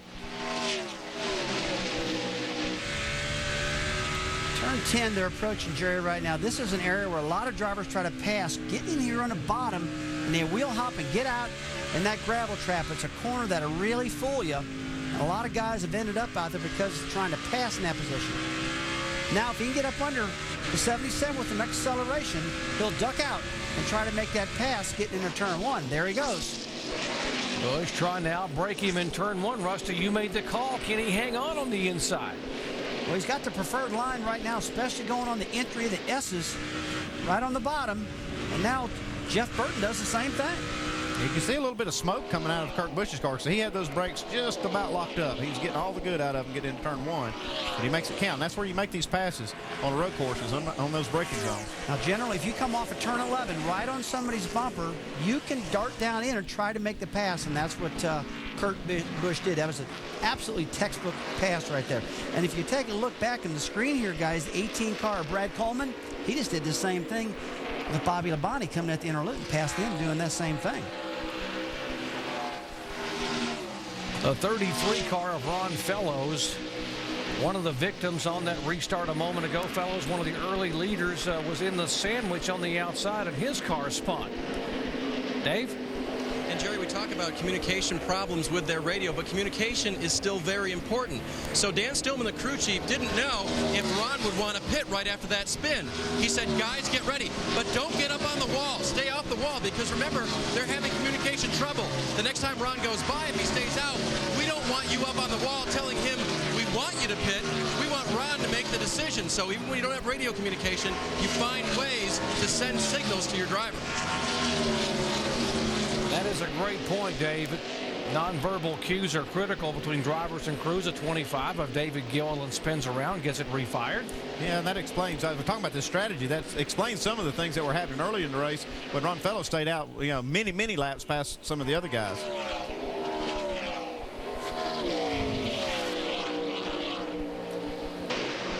So 25 just got down in the turn 1. Looks like a wheel hop kicked in. You saw the car jumping around. And thank goodness, this area these guys were spinning in never used to be paved. It used to be grass, gravel traps. Everybody used to get stuck. I like what they've done here. These guys can refire and get back up on the course and get going. Talk about wheel hop. What's happening right there is these guys stab that brake pedal and the rear wheels start to actually lock up and unlock, and then they make the wheels start hopping off the ground, the back wheels. And when they do that, they're not gripping. They don't have any grip. The car just spins out on. And that is a sick, helpless feeling. You can't do anything when you're deep in the corner to fix it.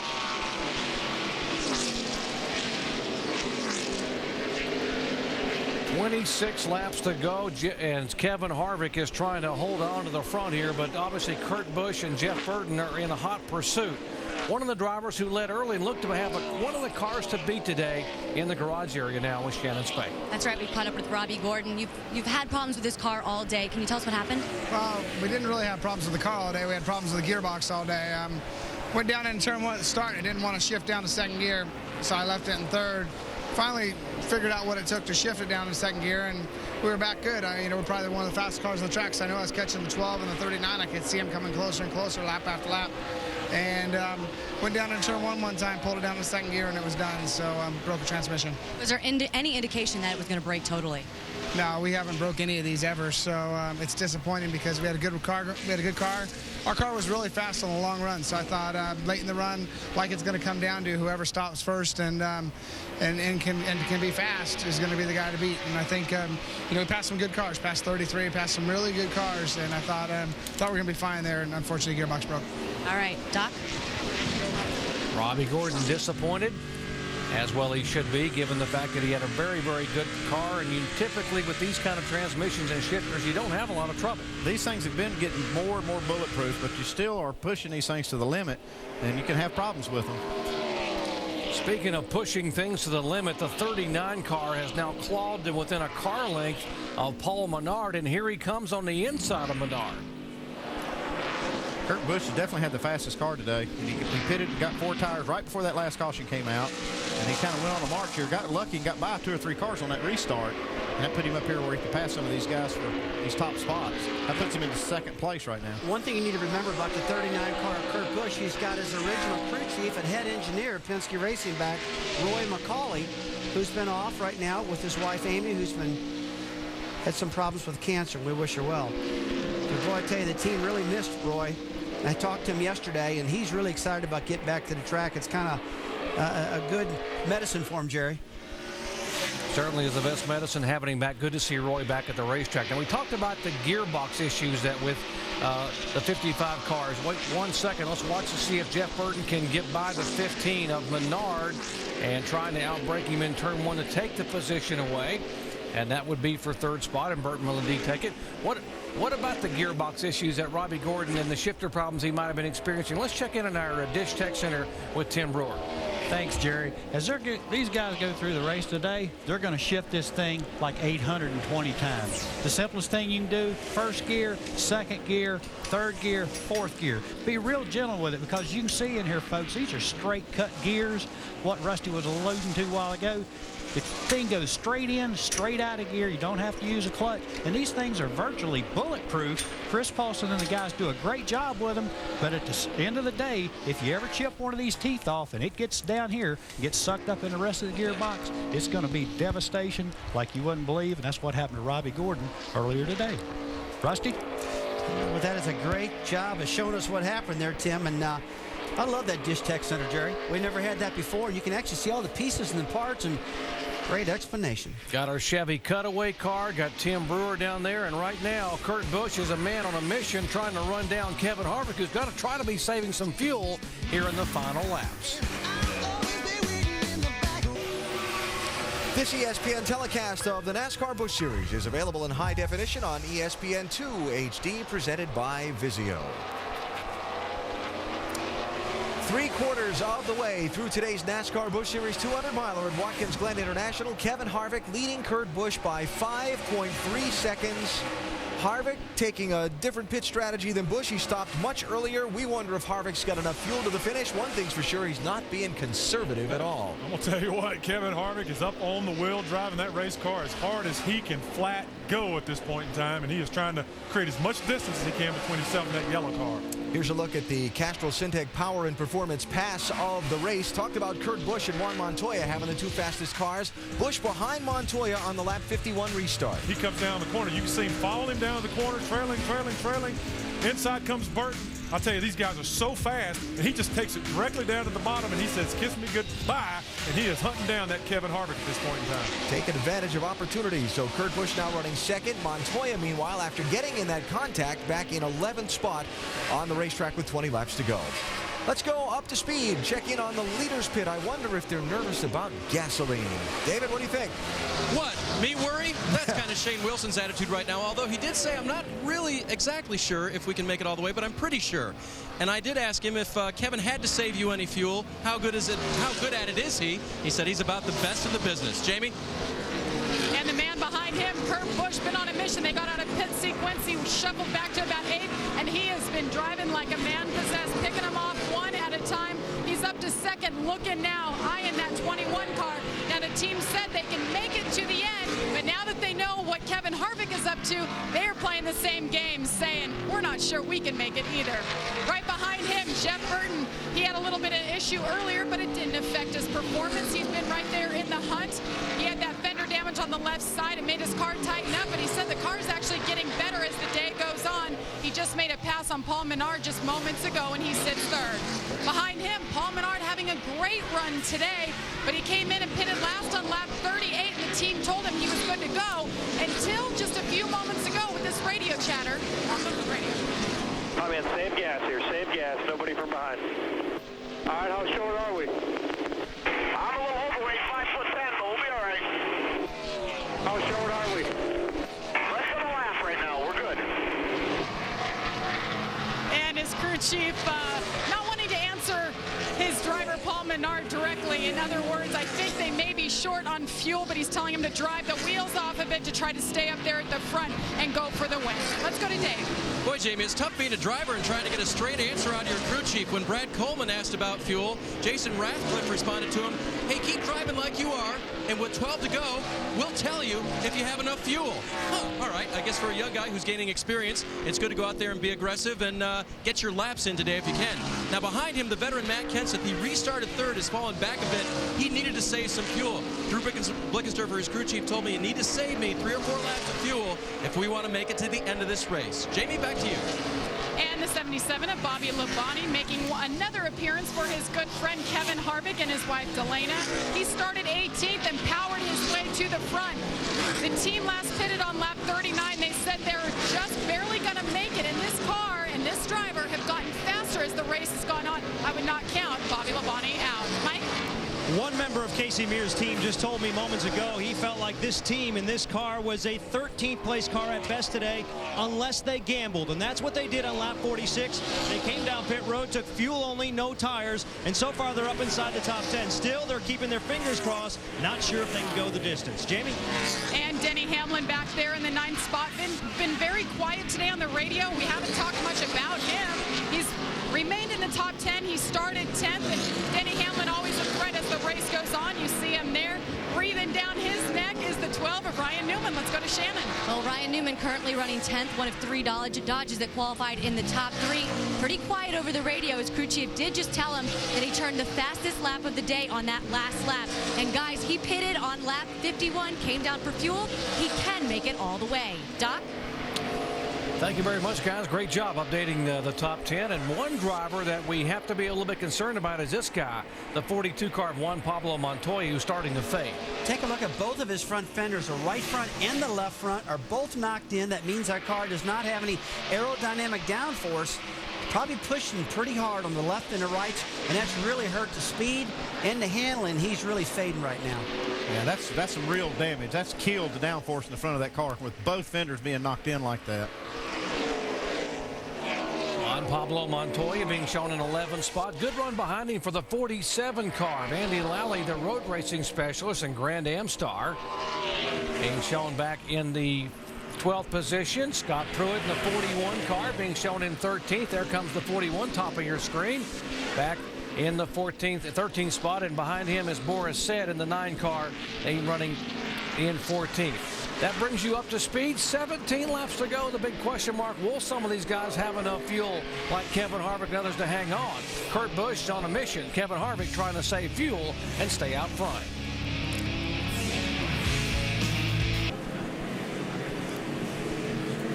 Thanks, guys. Coming up next, exciting IndyCar action from Kentucky. That should be a great shootout there. Dario Franchitti, the Indy 500 winner. Of course, Tony Kanaan on the pole there, and great action there as well. Under caution here for the 4th time, coming out on lap 66. An incident just entering the inner loop involving the 6 car and the 35. Looks like the 35 car, Bobby Hamilton Jr. was trying to just dive in there on the brakes and gets into the 6 car, David Reagan. They kind of spin in harmony. Now the question mark I've got, why is the caution flag out? Because the 6 didn't, he got out of there, he got going. Let's watch this. As he spins, he comes around. Fires a big beep. He's going to back it up here in a second. Stay watching it. It's not stuck. Back going again. So evidently we needed to tighten this race up or something because he's definitely not stuck out there. Caution out for the 4th time today. David Reagan gets it refired and headed in the right direction. Kevin Harvick, Kurt Busch, Jeff Burton, and Paul Menard in the top 4. They are lined up behind the pace car. These are some of these caution laps that Kevin Harvick is going to have for him to be able to make it to the end with the fuel he has on board. At the road course, we have local cautions. If there's a spin in one area, they can throw the caution out and monitor it for a while. Evidently, NASCAR thought there might have been some debris on the track or something that warranted a caution. But this is good for Kevin Harvick. He's going to be able to save some fuel on this one. Everybody was concerned whether he could make it or not. Pits will be open. We'll see if there will be any takers as they come by.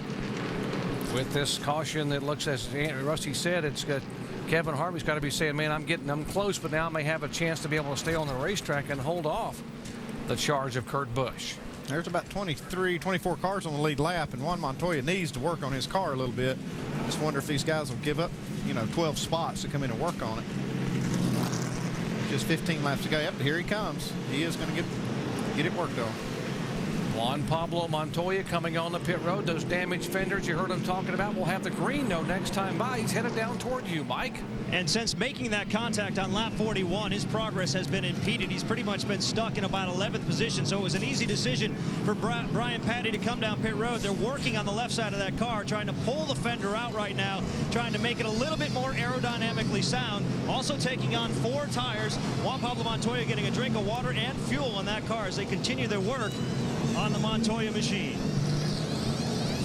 And they need to go ahead and take their time and fix this car. They got enough time to do that. Get the fenders out real wide in the front so it's got downforce so you can steer these cars and make the passes that he needs to make, because he can't do it right now. They're going to be coming green next time, so they don't need to waste a lot of time here. They need to go ahead and get him out there so he can catch up. Marcus Ambrose was in and out of pit road as he made a pit stop as well with 14 laps to go. Ambrose on pit road. Here is Jackman Wes Black going to work, trying to pump the Kingsford Ford up and get tires on and off for the Australian road racer. Green flag when we come back in just a moment. A flat tire or something. A track bar. Broken track bar. Back at Watkins Glen Raceway under caution for the 4th time, and not a good afternoon for our points leader, Carl Edwards, whose car is sort of angled sideways, trying to sort of dog walk its way down pit road. Yeah, he's got a track bar broke right there, where the bar that holds the rear end square in the car is broken. The mount has broken or something here. These guys are going to have to just probably come behind the wall, get that fixed. Finished 30th a week ago at Montreal as we are back to green flag racing here. And they scatter some 2 and 3 wide down into turn 1. Marcus Ambrose off in turn 1, back on the track now. But you see how violent that is, guys, when you're on the throttle. Caution is out because of fluid on the racetrack. They were talking about maybe some fluid out of one of the cars, and now they've reported fluid, so they've waved the yellow again for the full course to send the safety crews back out. I think they're worried about maybe something coming out of the 60 car as they were coming to the green. But then we see the 66. Oh, the 66 car was the one leaking fluid. We see it here. Stephen Wallace, Dodge. And Juan Pablo Montoya has climbed out of the car.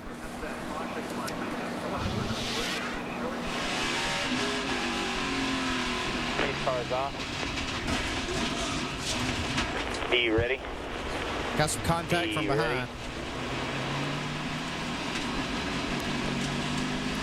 Chain reaction crash, and Juan Pablo has climbed out of the car, Mike Massaro. And an unexpected early end to the day for Juan Pablo Montoya. What happened? After the last restart, when the 29 car just dive bombers, damaged all the car, and came in, fixed it, and in the restart they all checked up, and I think if they braked really hard, I managed to hit the guy in front a little bit, and then I got run behind before the start, and that was it. Obviously, this is not the way you wanted today to end, and not the way you wanted really your Busch Series career to end. Your thoughts on this being your last Busch Series race? I'm sure I'll do more races in the future, but for this year, that's it. Well, obviously, guys, not a high note to go out on, but Juan Pablo Montoya has another chance at getting a road course victory on Sunday afternoon. He's been awfully good on these configurations in 2007. Well, he's one of the best drivers out there, that's for sure. He'll rebound, and tomorrow he'll have another shot at it. Now, Carl Edwards, our points leader, he is probably nervous about the owner's point situation because that 29 car is breathing down his neck. And these guys are losing a lot of points with these problems. Now, I'm hanging in the back of the car. They were talking about a broken track bar. Yeah, that's the mount looks like it's broken off the frame that holds the track bar in place. And then when that happens, you just have no control over the rear end. You see it right here. That's the mount that broke off the frame. And for more about this, let's go down to our Dish Tech Center and talk to Tim Brewer. Hey, Andy. What we got here, folks, this is the bracket that we put on the other side of the car, and it's affixed on the other side right here. That's the bracket that pulled out of the frame rail. Now, as you seen earlier today when they raised it up, they have to unbolt this literally and raise it up to raise the panic bar mount up. But this bracket right here, that's what pulled out of the frame rail, creating the problem this afternoon. Andy? Hey, Tim, you know, they had some problems at Montreal with the trailing arm bracket breaking, too. So this rear suspension's a little fragile under these Roush cars, and they'll probably have to address that going forward. We heard some of these guys, even in the Cup practice, that had some problems with that track bar mount. You hit these curbs and bounce these cars up and down. It takes its toll on the frame.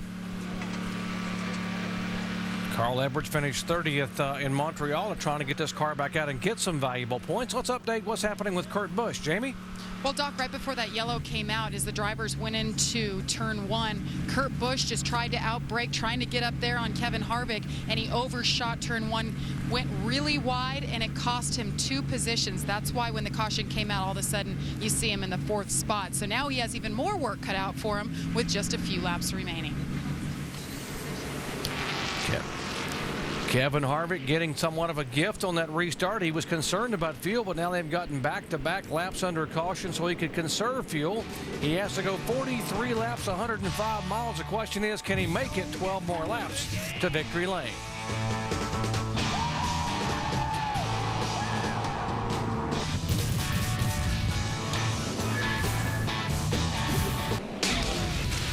The NASCAR Busch Series at Watkins Glen, brought to you by Aflac. Log on to aflacracing.com and enter for your chance to be an owner for a day. And Castrol Syntec, for maximum power, great cars want more than just oil. Give them Castrol Syntec. 11 laps to go at Watkins Glen. You heard Jamie talk about how Kurt Busch wound up 4th instead of 2nd on that restart. Let's show it to you. We were watching Carl Edwards, the championship leader, with his troubles. Well, here it is. You see the restart here. Kevin Harvick gets a great jump, and it's almost like Kurt Busch tries to get to Kevin Harvick, get to his fender before they get to the corner, and he just completely overdrives and overshoots that corner. That could have cost him the race. Burton by, Menard by, now Kurt Busch back to 4th, and we'll see the restart with 10 laps to go. Kevin Harvick's got his teammate, Jeff Burton, behind him now, between himself and Kurt Busch. Going to be tough to get to him. Bet he likes that. Jamie? Well, Roy McCauley back up here. We've been talking about him back atop the pit box. We're talking about Kurt Busch and what just happened right over here in turn 1. There's some concern that his brakes have gone out. Are you guys at all worried about that?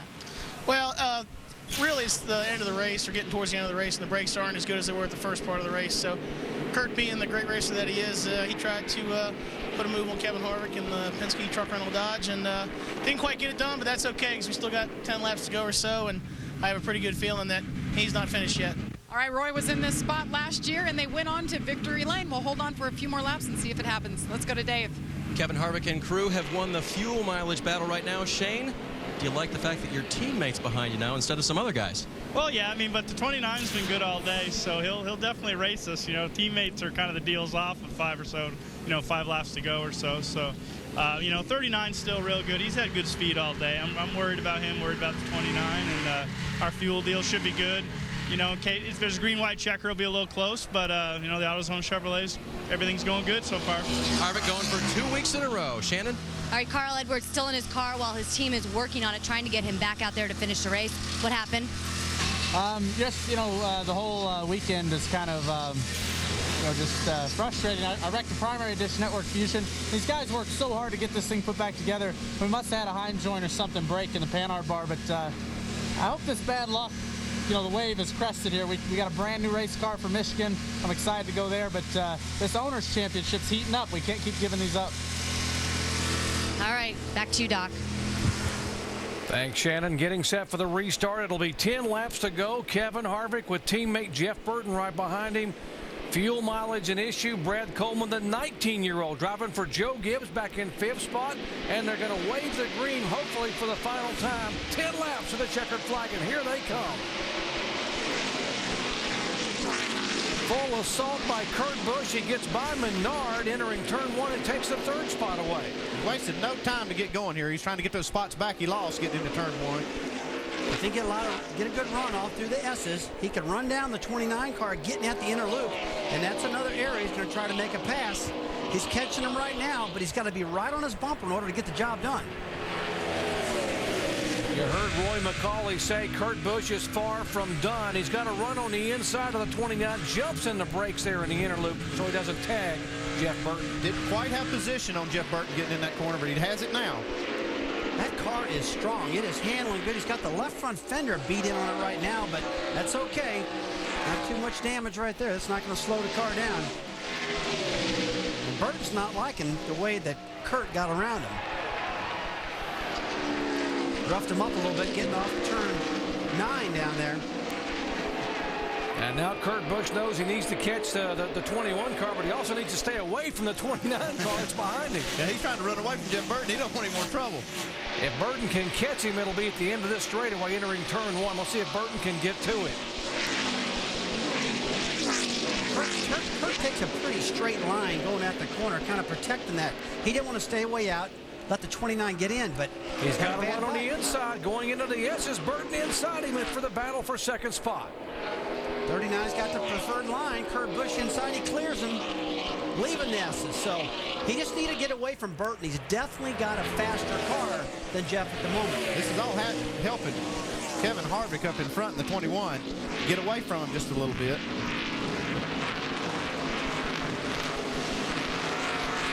Brad Coleman, the 18 car. What a run for this young man. Had a great finish last week from 17th starting spot, finished 8th at Montreal, and now being shown in 5th position here at Watkins Glen.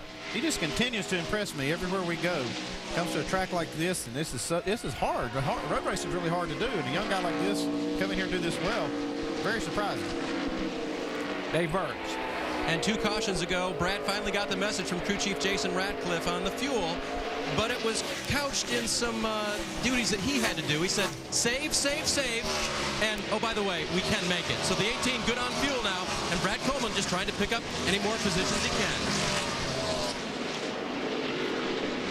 Well, at least he's got that comfort level now, knowing that he can make it. Kurt Busch off the track, just got into turn 1 and maybe had that wheel hop situation again, which got him off. And so he needs to understand how much brakes he got left on this 39 car, because that's what's killing him. He's turned the wick up now, trying to get up there and catch Kevin Harvick, and he's just trying to get too much out of the car. Like his crew chief said a while ago, Roy McCauley said, the brakes aren't as good at this point in the race as they were early. So he's going to have to make a little bit of an adjustment. That turn 1 spot has bitten him twice. You've got to admire his aggressiveness. He is not leaving anything on the table at all. He drove it into turn 1. In fact, overdrove it, as you saw, and it cost him a spot as Jeff Burton went back by. Here's what happened a moment ago. Watch the 39 coming left side of your screen. And you can see he's in trouble approaching the corner already. Smoke coming out from behind it. And whenever you see that, folks, it's always the wheel hop situation. Same looking picture the time before. He did it again. Let's listen. You hear that? Pop, pop, pop, pop, pop. And that's wheel hop. That's what it sounds like. Great recovery, though. He used this asphalt over here. Ran right through this grass and didn't wreck the car. Got right back on the track. Just lost 1 spot. And you saw Jeff Burton go sliding by, taking the 2nd spot away. Now Kurt Busch is being shown another 2nd or so behind Burton, trying to be aggressive, but he's running out of laps. 7 laps to go to the checkered flag, and he's pulled within about 7 or 8 car lengths of Jeff Burton there in 2nd spot. Fighting the car a little bit through the S's. Well, right now he's getting all out of it he possibly can, because he doesn't have the brakes. He can't charge the corners where he needs to make the pass at, and he's just got to follow him into the corners, because if he doesn't, that thing's going to get around from underneath, out from under control, just like it did. Now the points leader's back out. Carl Edwards, who finished 30th last week, which was his worst finish of the year, trying to get back on the racetrack. He will head back out, currently being shown in 32nd position, the last car on the track, and he will try to pick up at least a couple of spots here in the final 7 laps. Still a lot of racing left to go. 7 laps is on this track is really seems like an eternity. I bet it does for Kevin Harvick. Well, Kevin's got such a big lead right now. You see the brakes again. Got a little loose getting out. No brakes, he just said. The most comfortable guy out there is definitely Kevin Harvick. He's no pressure. Do the best you can. What you got? Nice and smooth. He can run his line. He can pick his marks. Just needs to bring it home now. Kurt Busch has been super fast all day, and I think he's done that with the brakes. He's been out braking people all day long, and that worked for him until about this point of the race when the brakes are now just basically gone, like he said. Oh, 22 car spins out. Patrick Carpentier spins out, taps the inside wall, cuts down. Watch your left side here. No harm, no foul. A little sheet metal damage for the 22 car, and he's back underway. Got some smoke off that right front fender, Jerry. It's going to blow a tire out if he continues. He'll probably have to hit pit road and get that pulled out, or else that thing might be another caution flag that we weren't expecting. Richard Childress' car is 1-2. Got to hand it to Richard Childress. He's really got this program going in the Busch Grand National Series for these two guys. Watch a 22 car from the Goodyear blimp turning in contact with Marcus Ambrose. And I don't know if really can blame anybody for that incident right there. We're both going at the same spot at the same time.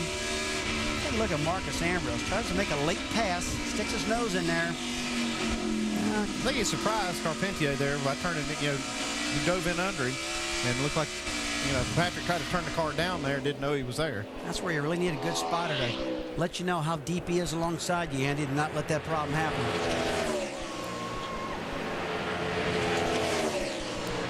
Denny Hamlin and Ryan Newman racing for position. This is for 9th spot. The 20 car is Hamlin. The 12 is Newman, who won here a couple of years ago. Denny Hamlin has had a fast car all day.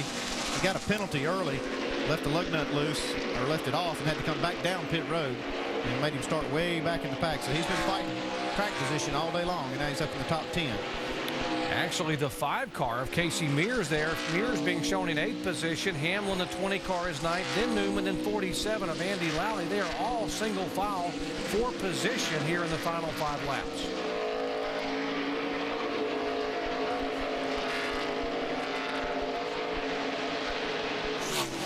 There's Andy Lally. Great run for Andy Lally, the road racing specialist, driving for the Wood Brothers and JTG. Here is Hamlin's looking to the inside. Can't make the pass. Falls back in behind Mears.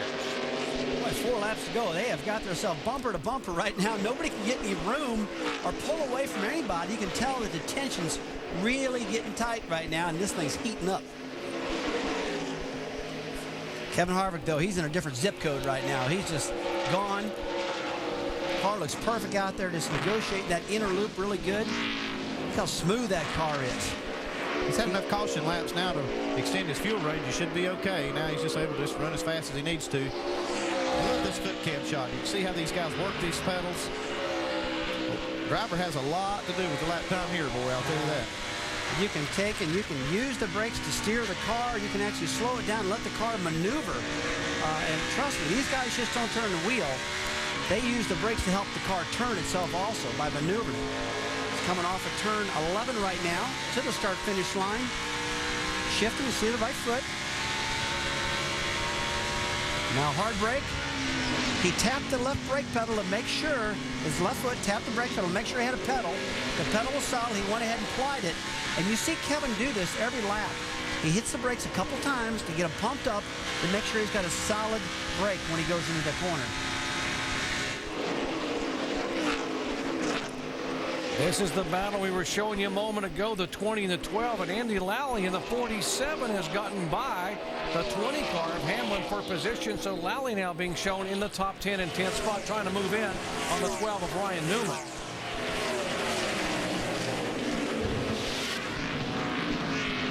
See Ryan Newman diving up underneath Denny Hamlin, just can't quite hold the car down.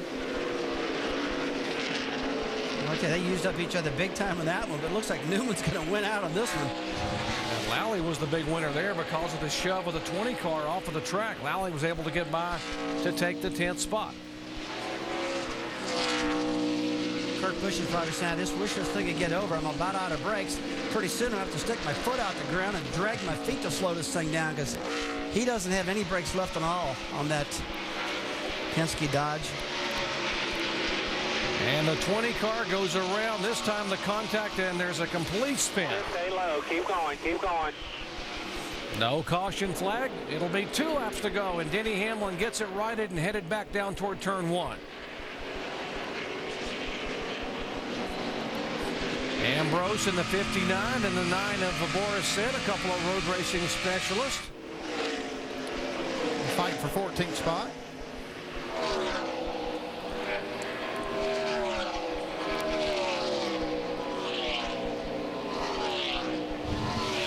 Moment ago, up in turn 11, the 20 car of Hamlin, top of your screen. He just lost it himself, it looked like, coming in the corner. Jerry, as you enter turn 11, you're going awful fast. You're leaving turn 10, and you swing the car out wide, and when you pull it back, that can really get it loose, and that's what happened to Denny Hamlin. Car just got out from underneath him, exiting turn 10 to 11.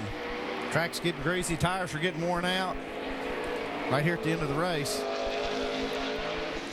Harvick's got such a big lead right now. It looks like he's slowing up a little bit, because right now the quickest car on the racetrack again is Kurt Busch, even though his brakes are low. Kevin Harvick takes the white flag as the leader by 3 seconds over that car. His teammate Jeff Burton. Harvick pitted on lap 39, which means they had to go 43 laps, 105 miles on fuel. They had a lot of caution laps to help them, but wow, what a gamble. Just got about a mile and a half to go to get it back here. Winner last week at Montreal on a controversial finish, but this time there's no controversy here. He has just flat out run these guys all day long, drove perfect throughout the day. Had perfect strategy. Perfect strategy, actually, no mistakes. Now, does he have enough fuel to make it back to the start-finish line? Well, it's almost downhill from here. They do come down this turn and down this next straightaway downhill. Now, this is uphill, though, Andy. Not here. He's now going uphill. Now Richard Childress Racing has 8 wins in 2007. 4 from Harvick, 2 from Burton, and 2 from Boyer. It would be the 9th win for Richard Childress Racing in the NASCAR Busch Series in 2007.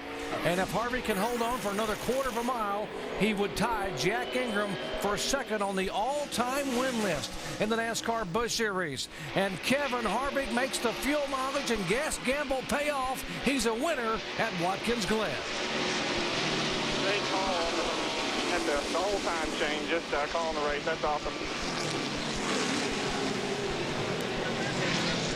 Jeff Burton finishes second. It's a 1-2 finish for Richard Childress Racing. Kurt Busch for Penske back in third. Paul Menard for DEI. Good run for him. How about young Brad Coleman, the 19-year-old, finishing in the top 5 in 5th position? Little congratulatory nudge there from his teammate, Jeff Burton. What about the 41 car? Scott Pruitt just a couple of turns away from the finish, and this happens. Now, Ron Fellows and him get together, and they both have a problem. Now, that's getting stuck. That's what we were talking about. When you get backwards like that, you are buried down the axle. What a deal.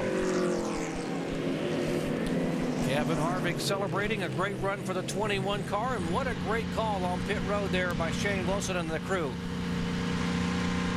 Well, Doc, they're proving why they are the defending champions in the Busch Series.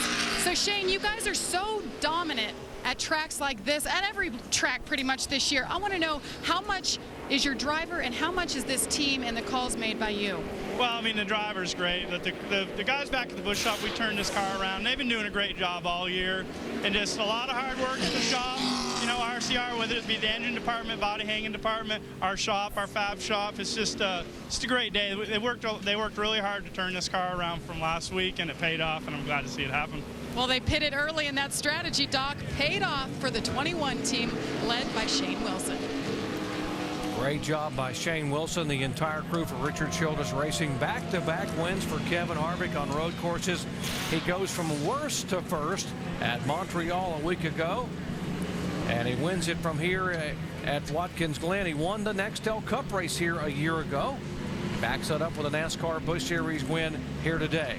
This whole Childress Busch organization is so solid, top to bottom, finishing 1-2 here. They won the road course last week, too, in Montreal.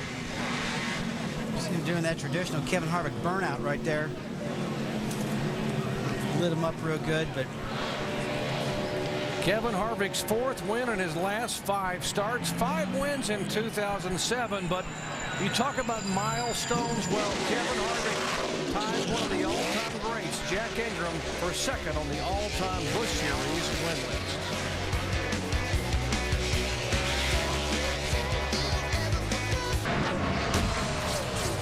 Back at Watkins Glen, the Crown Royal crowning moment. What a special afternoon for Kevin Harvick, who led 2 times for 49 laps and picks up win number 5 in 2007. Back-to-back road course victories for Richard Childress Racing and Kevin Harvick. And what has to be even more special for Kevin Harvick, he joins an elite group. He ties Jack Ingram, the Iron Man, for second on the all-time win list in the 26-year history of the NASCAR Busch Series. Well, from the Iron Man down to victory lane for the Watkins Glen man, as Kevin Harvick getting ready to climb out after just a phenomenal afternoon.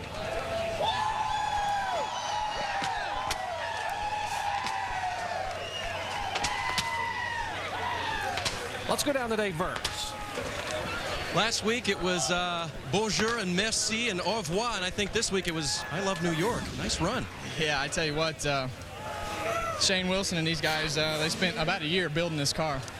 And last week they all wanted to talk about the controversy. I don't think they left him much choice what to talk about this week. This AutoZone Chevrolet was just flat out awesome to drive, and pit strategy was perfect all day, and they just know exactly what they're supposed to do. So just a lot of fun to drive this thing, and man, I tell you what, Richard and I were talking about it last week on the way home from Montreal. We won 31 of these races, and it's just been a lot of fun to be a part of, and just great teams and great stuff, and it's a lot of fun to drive them.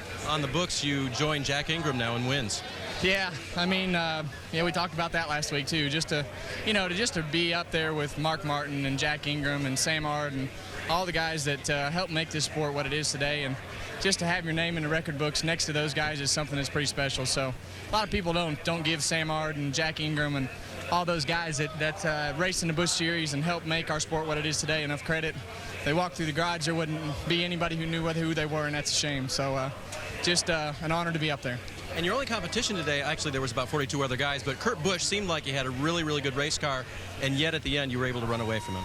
Well, I saw, he was pushing pretty hard, and we were able to kind of conserve some fuel there and really kind of conserve our brakes when we got in front of him. I saw him get by the 15. They told me to save some fuel. We let him get to about 3.5 seconds, and man, this thing would just flat go.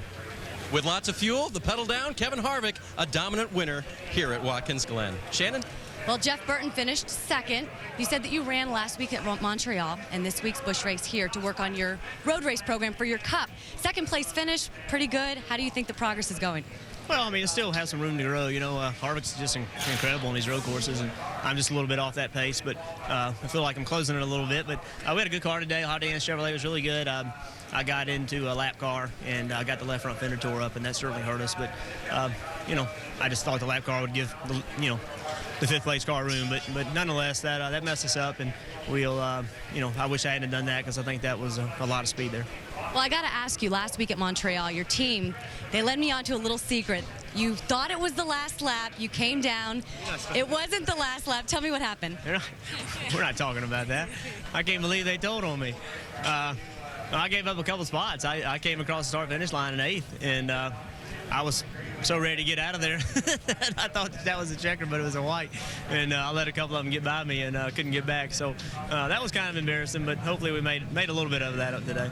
All right, and he did come away with a 10th place finish last week in Montreal and a 2nd place finish for him today. Kevin Harvick in victory lane celebrating his 2nd consecutive win on a road course. You ever wondered how a driver does a burnout? We'll show you with a special foot camera. Kevin Harvick burning out donuts. Back with more from Watkins Glen in just a moment.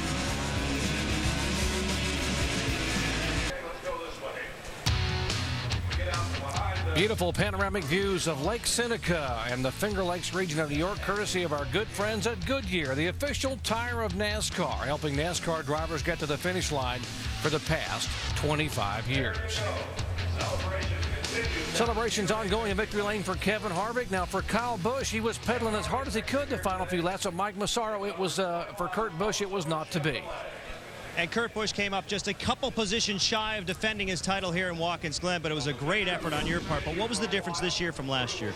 Well, we were running hard every lap, and we didn't get a chance to cool the brakes, I think. When we came in and pitted about 10 laps into the race, maybe fuel only would have been the smart thing. But I kept plugging because the crew chief said kept digging. and maybe we burned him up at the end because on that restart, just bounced off the floorboard, and I didn't want to run into the back of the 21, so swerved wide and just got it back underneath me. It would pass the car, but then I couldn't pump it quick enough. I couldn't recirculate the fluid quicker than ABS brakes. So good run for the Penske Truck Rental Dodge. Happy to do it for him, and it almost defended the title, but we'll take third. Yeah, you kept digging. You came real close. What is it like when you don't have full brake capacity at a place like this? Oh, you're just pumping as hard as you can every time you go into a braking zone. And before, if you were braking at the 5 marker, you've got to brake at the 1,000 marker. You just got to double the braking zone, and it just locks up the rears real easy, and the fronts have no grip, so it just wants to slide on in there, and you hope you stop. Well, guys, Kurt Busch comes up just a little shy of that victory, but certainly a finish to be proud of. Third here at Watkins Glen. Jamie? How about that finish, Mike, from Paul Menard, finishing 4th, his best on the season? And I want to ask you about this call. You and your crew chief going back and forth with a few laps to go, and there was about 20 laps to go, and you said, can we make it to the end? And I think he said everything but answer your question, and you told me you just ran out of fuel as you came in. How did that factor into the way you raced at the end? He told me we're good. Eventually he told me we're good, and I just ran as hard as I could. Kurt's brakes were going at the end. I could beat him getting in, but he just get better runs off. Our car just wouldn't go after about 5 laps into a run. It took about 5 laps for it to come on strong, and I don't know if it's air pressures or what, but the car drove awesome after 5-10 laps, and held on for top 5. Brand new race car. Mike Greach, the boys built me a brand new car, and pretty good one. You have a lot of good memories here. It all started with Andy Petrie back in 2003 making your Cup debut. Are you looking forward to tomorrow? I am. We learned a couple things air pressure-wise, and we're going to translate to the Cup car tomorrow. And, 4 years goes by pretty quick. You can probably ask Andy that. And it's just it's a lot of fun. It's a fun racetrack. A lot of passing opportunities, and it's going to be a long race tomorrow, but I think we got pretty good Menard's 15 Chevy. Good finish for Paul Menard, 4th. Let's go to Shannon. All right, another great performance by young Brad Coleman. Now, you've been here before as a crew member, never as a driver. How'd you feel out there today? It was awesome. We unfortunately, our second practice session got rained out, so we only got 2 runs out there, but I have such a great team. They gave me the car I needed, and I learned the track more in qualifying, and during the first half of the race, I kept learning it, and second half of the race, we went for all of it, and we did good. I'm happy. Now, Brad, you said that you raced this on a video game, Watkins Glen video game. How does the video game compare to the track itself? It compares a lot. My first lap out there, I knew exactly where to go. The only thing you don't realize is how fast those S's are and how scary it is the first couple times you go through there. You're going through there like 150 miles an hour, but it is so much fun. This track is awesome, and I'm just looking forward to coming back here next year and looking forward to Michigan because we're going to have another good run there. All right, 5th place for Brad Coleman. Doc, he's only 19 years old, but his team tells me he has now raced on every major road course in the United States. Shannon, he almost looks too young to be in the garage area. He must just be in a race car. He finishes 8th last week and 5th this week. Great run for young 19-year-old Brad Coleman. Well, the point standings, obviously with the points leaders having his struggles here. Carl Edwards finishing 32nd today, tightening up a little bit. David Rudiman in 2nd spot, Harvick back in 3rd. There's the top 10. Marcus Ambrose hanging on to an 8th spot. Mike Wallace and Greg Biffle rounding out the top 10. Kevin Harvick talking to his crew on what was a special afternoon for the 21 and Richard Childress Racing.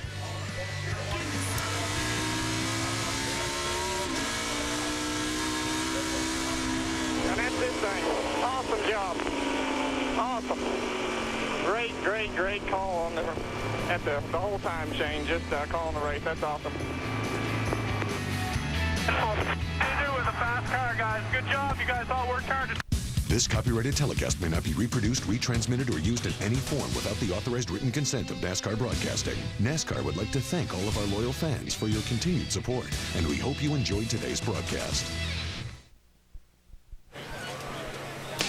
Historic Watkins Glen International, the site of today's NASCAR Busch Series action, won by Kevin Harvick from 11th starting spot, and the victory lane celebration is ongoing for Harvick, who won here a year ago in the NASCAR Nextel Cup Series.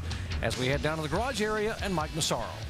And, Doc, a disappointing ending to an otherwise promising day for Ron Fellows. He led 11 laps today, but finished 24th because of a spin late in the race. What happened there? Well, I was just trying to make something happen on the last lap and try to get inside of 41 Pruitt, and it may have been an optimistic attempt, but it was the last lap, so it's unfortunate, but we had a decent car. I think what really cost us was that restart where we got turned around, and I think we were running fourth. But a tough day for roadloads.com, and all the guys worked hard. We didn't have a radio. That was half the problem. So anyway, that's not an excuse for ended up on the gravel. Well, Dave, anytime Ron Fellows comes to Watkins Glen, anything less than a victory is a little bit disappointing. And Scott Pruitt comes home 18th today in the 41 car. Scott, I can't believe I'm talking to you again at the end of a race, having gotten spun out late in the going. What happened with you and Ron? We're racing for 13th. Had my family at home. And he tries to make a big move into 9, and I don't get it. I mean, I really don't. He caught my corner, and, when you're racing that far into the race and you're racing for 13th, I feel bad for our team, for the old Juicy Fruit. The Dodge ran great all day long. We were medium. I got caught for speeding on pit lane, 40.2 miles an hour, which, oh, gosh, couldn't believe that. But, we ran strong, we ran smart, and that drive-through hurt us. So we were hoping for a top 5, and then we were hoping for a top 10, and then with Ron getting him at the end, it's just tough for the team, and actually for the team he drives for, parking in the gravel, he just comes up with a big fat 0. So I guess that's the way it goes. Another tough day on the road course for Scott Pruitt. Guys. Thanks, guys. A bit of a struggle for some of the road course specialists here today, and in a stock car regular, Kevin Harvick goes to victory lane. Guys, your final thoughts? Well, Kevin Harvick bringing that car all the way from Montreal back home, turning it around, fixing it, and bringing it back up here, and being as strong as they were today. It was just an awesome performance by the whole Richard Childress organization.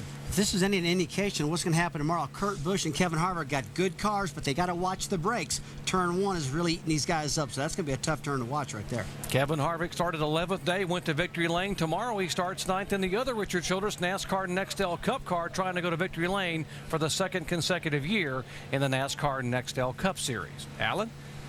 And Kevin Harvick, Brad Daugherty's pre-race pick. That's right, absolutely. Pitted at lap 4, pitted at lap 39, ran the final 43 laps on fuel.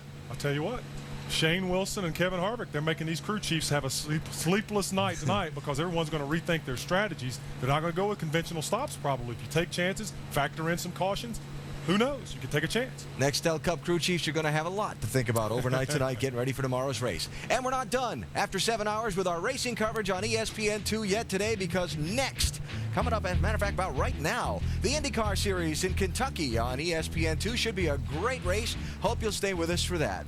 So Kevin Harvick, in his last 5 NASCAR Busch Series races, has a win, a second, a win, and a win.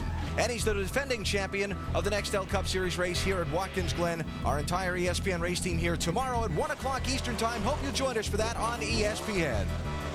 This has been a presentation of ESPN, the worldwide leader in sports. Kevin Harvick using strategy to get to the front and winds up running away from the field to score the victory today at Watkins Glen. We'll talk to you tomorrow at 1 o'clock Eastern Time for the NASCAR Nextel Cup Series and their final road course event of the year.